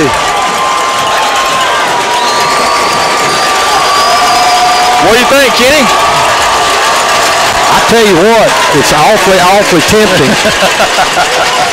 But I think for everybody's sake, you go ahead and try to punt this football. And that's what they're going to do. We're at 3:20 in the contest. There's a good snap. Moses is going to put a foot in it. It's going to spiral, and it's going to head down inside the 30, inside the 10 down there, rolling down inside the 5, Kenny. Holy smoke, what a punt. How about that? Boy, great job. I'll tell you what, everything's worked about as well as it could. And Kenny, how you feel about our chances playing for a state championship now? They're looking pretty good. A lot better. That ball is going to be on the 3-yard line. That's a 40-yard punt, and his best punt of the night because it pinned him inside the 5. 3:08 to go in the contest, and there's 95 yards of real estate in front of the Laurel Golden Tornadoes, but they trail Wayne County 55-27. And the Laurel stands are looking mighty. You'll find a good seat now. Mighty empty over there, as they should be. All righty, here we go. They headed to Robinson, and he gets tackled at the 1 yard. 9-yard line. Kenny, about the only thing this game's missing is a safety, and they like to got one right there. Tell you what. Almost got him. All righty, it's outside the chains. They lost a couple. 2:42 to go. And there's a snap, and there's another handoff up the middle, and Robinson's got some room, and he's going to make his way out to about the 9-yard line. Going to bring up third down. He got to get to the 12 for a first down. He's going to be about the 8. Third down and about 5 or 6 to go. We're at 2:21 to go in the contest.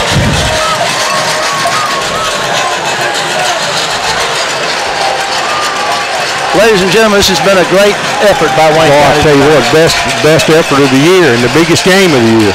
2:07 to go in your contest. Wayne County 55-27. Laurel 3rd and 5 from their own 7.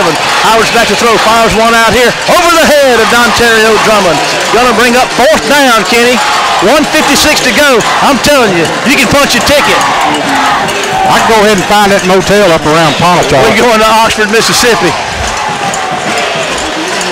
next Saturday night to play for a state championship against the winner of Oxford and West Point. 55-27, and Law's got nothing to do but punt this thing away, Kenny, and take their beating and go over the house. Well, I guess that sign they had about winners train and losers complain. They had our prior 2 scores up there, and at halftime, I don't think that went over well with our fans. Didn't go over well with me. There's the snap, and there's the punt, and it's under pressure, and the ball's going to roll out here and going to be downed by, I don't know what. Do you know what happened? Yeah, one of our guys touched the ball. And just downed it, touched it, and he can't do that. If he touches the ball, it becomes live. They punted the ball out. It rolled out across midfield. The referee, the officials say it's down. Thank goodness that the ball was dead. And that was Malik Jordan, a sophomore cornerback. It runs down there. And that could have gave up a touchdown, and the coaching staff realizes that. It may be Law's ball now. Yeah, they're saying Law's ball, but it's going to be all academic. It's Law's ball. My goodness. It's first down. All he had to do was stay away from the football, and this game's over. Of course, you know, it's probably over anyway. Probably over anyway, we'll say. First. Kenny, have you ever seen that happen? No, that's a first. Well, it's first down at the 46-yard line. Laurel, let's see how Laurel's going to respond to this. Let's see if they're just going to take their licking and get on out of here, or they're going to go down swinging. Cooley's not in the game. Howard's back to throw. He's going to fire one deep down the field. There's War Eagles all over the place. Just going to be incomplete inside the 10. That stops the clock at 1:27.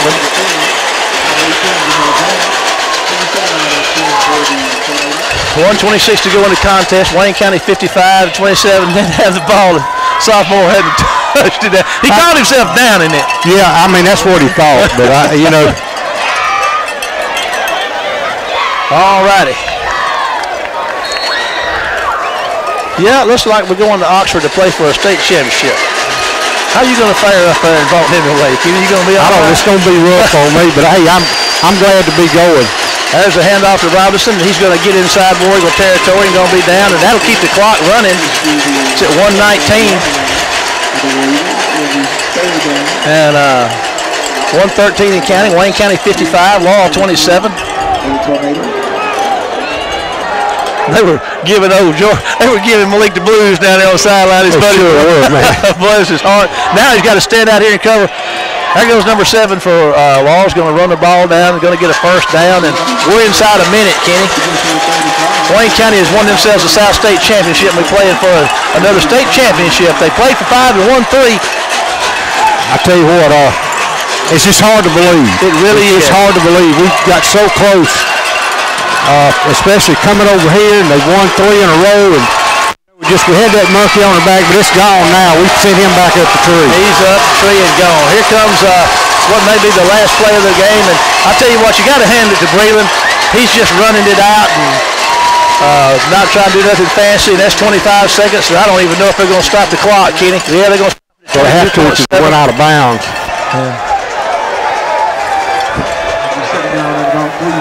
Oh, what a football game. What fun, folks.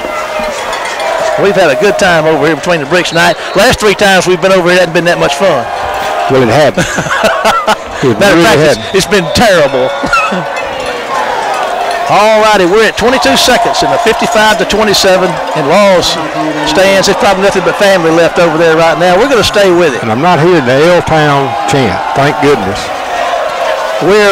You got to hand it to Law. Been the team to beat the last 2 years, and Wayne County has done just that tonight. Well, I tell you what, it's an effort that the entire team made tonight, Marshall. It wasn't any one particular group. We got plays on special teams. We got plays from our offense. We got plays from our defense. And we punted the ball well. Kicking game was good tonight. And I tell you what, it's just hard to find anybody at fault, even when you're down your own punt. Yeah. You know? Yeah, that's true. We're down their own punt. Malik will be a long time getting over that. They'll be giving him the blues for quite some time over that. Bless his heart, but I got a feeling he can take it.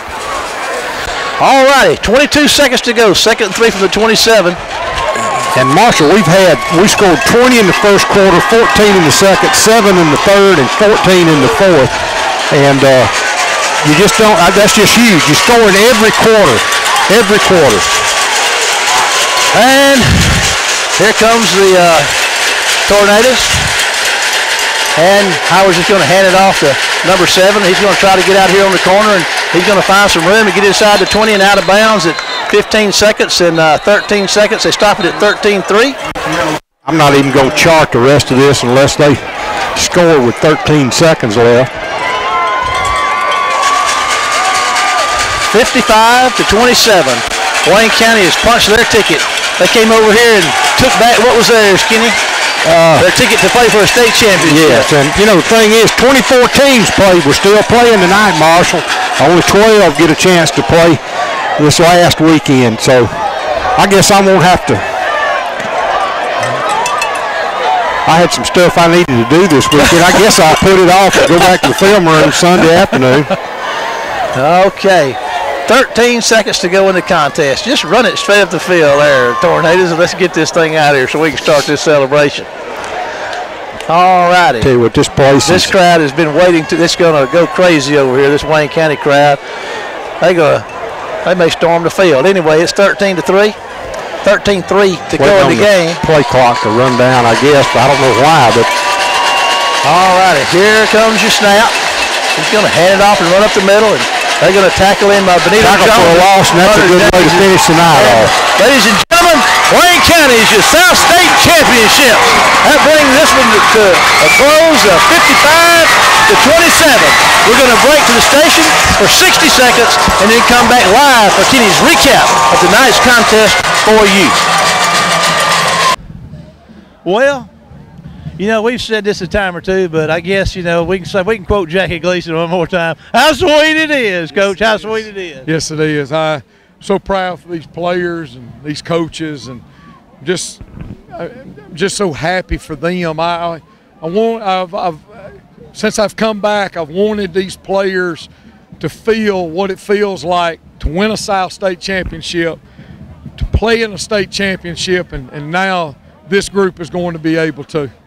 You know, I was talking to you the pregame, and I got to tell you, I was ready to cut you loose. You talk about having your game face on. You're pretty wired there to get this thing started. Well, one thing we talked about in our devotion, Marshall, is fear. What do we fear?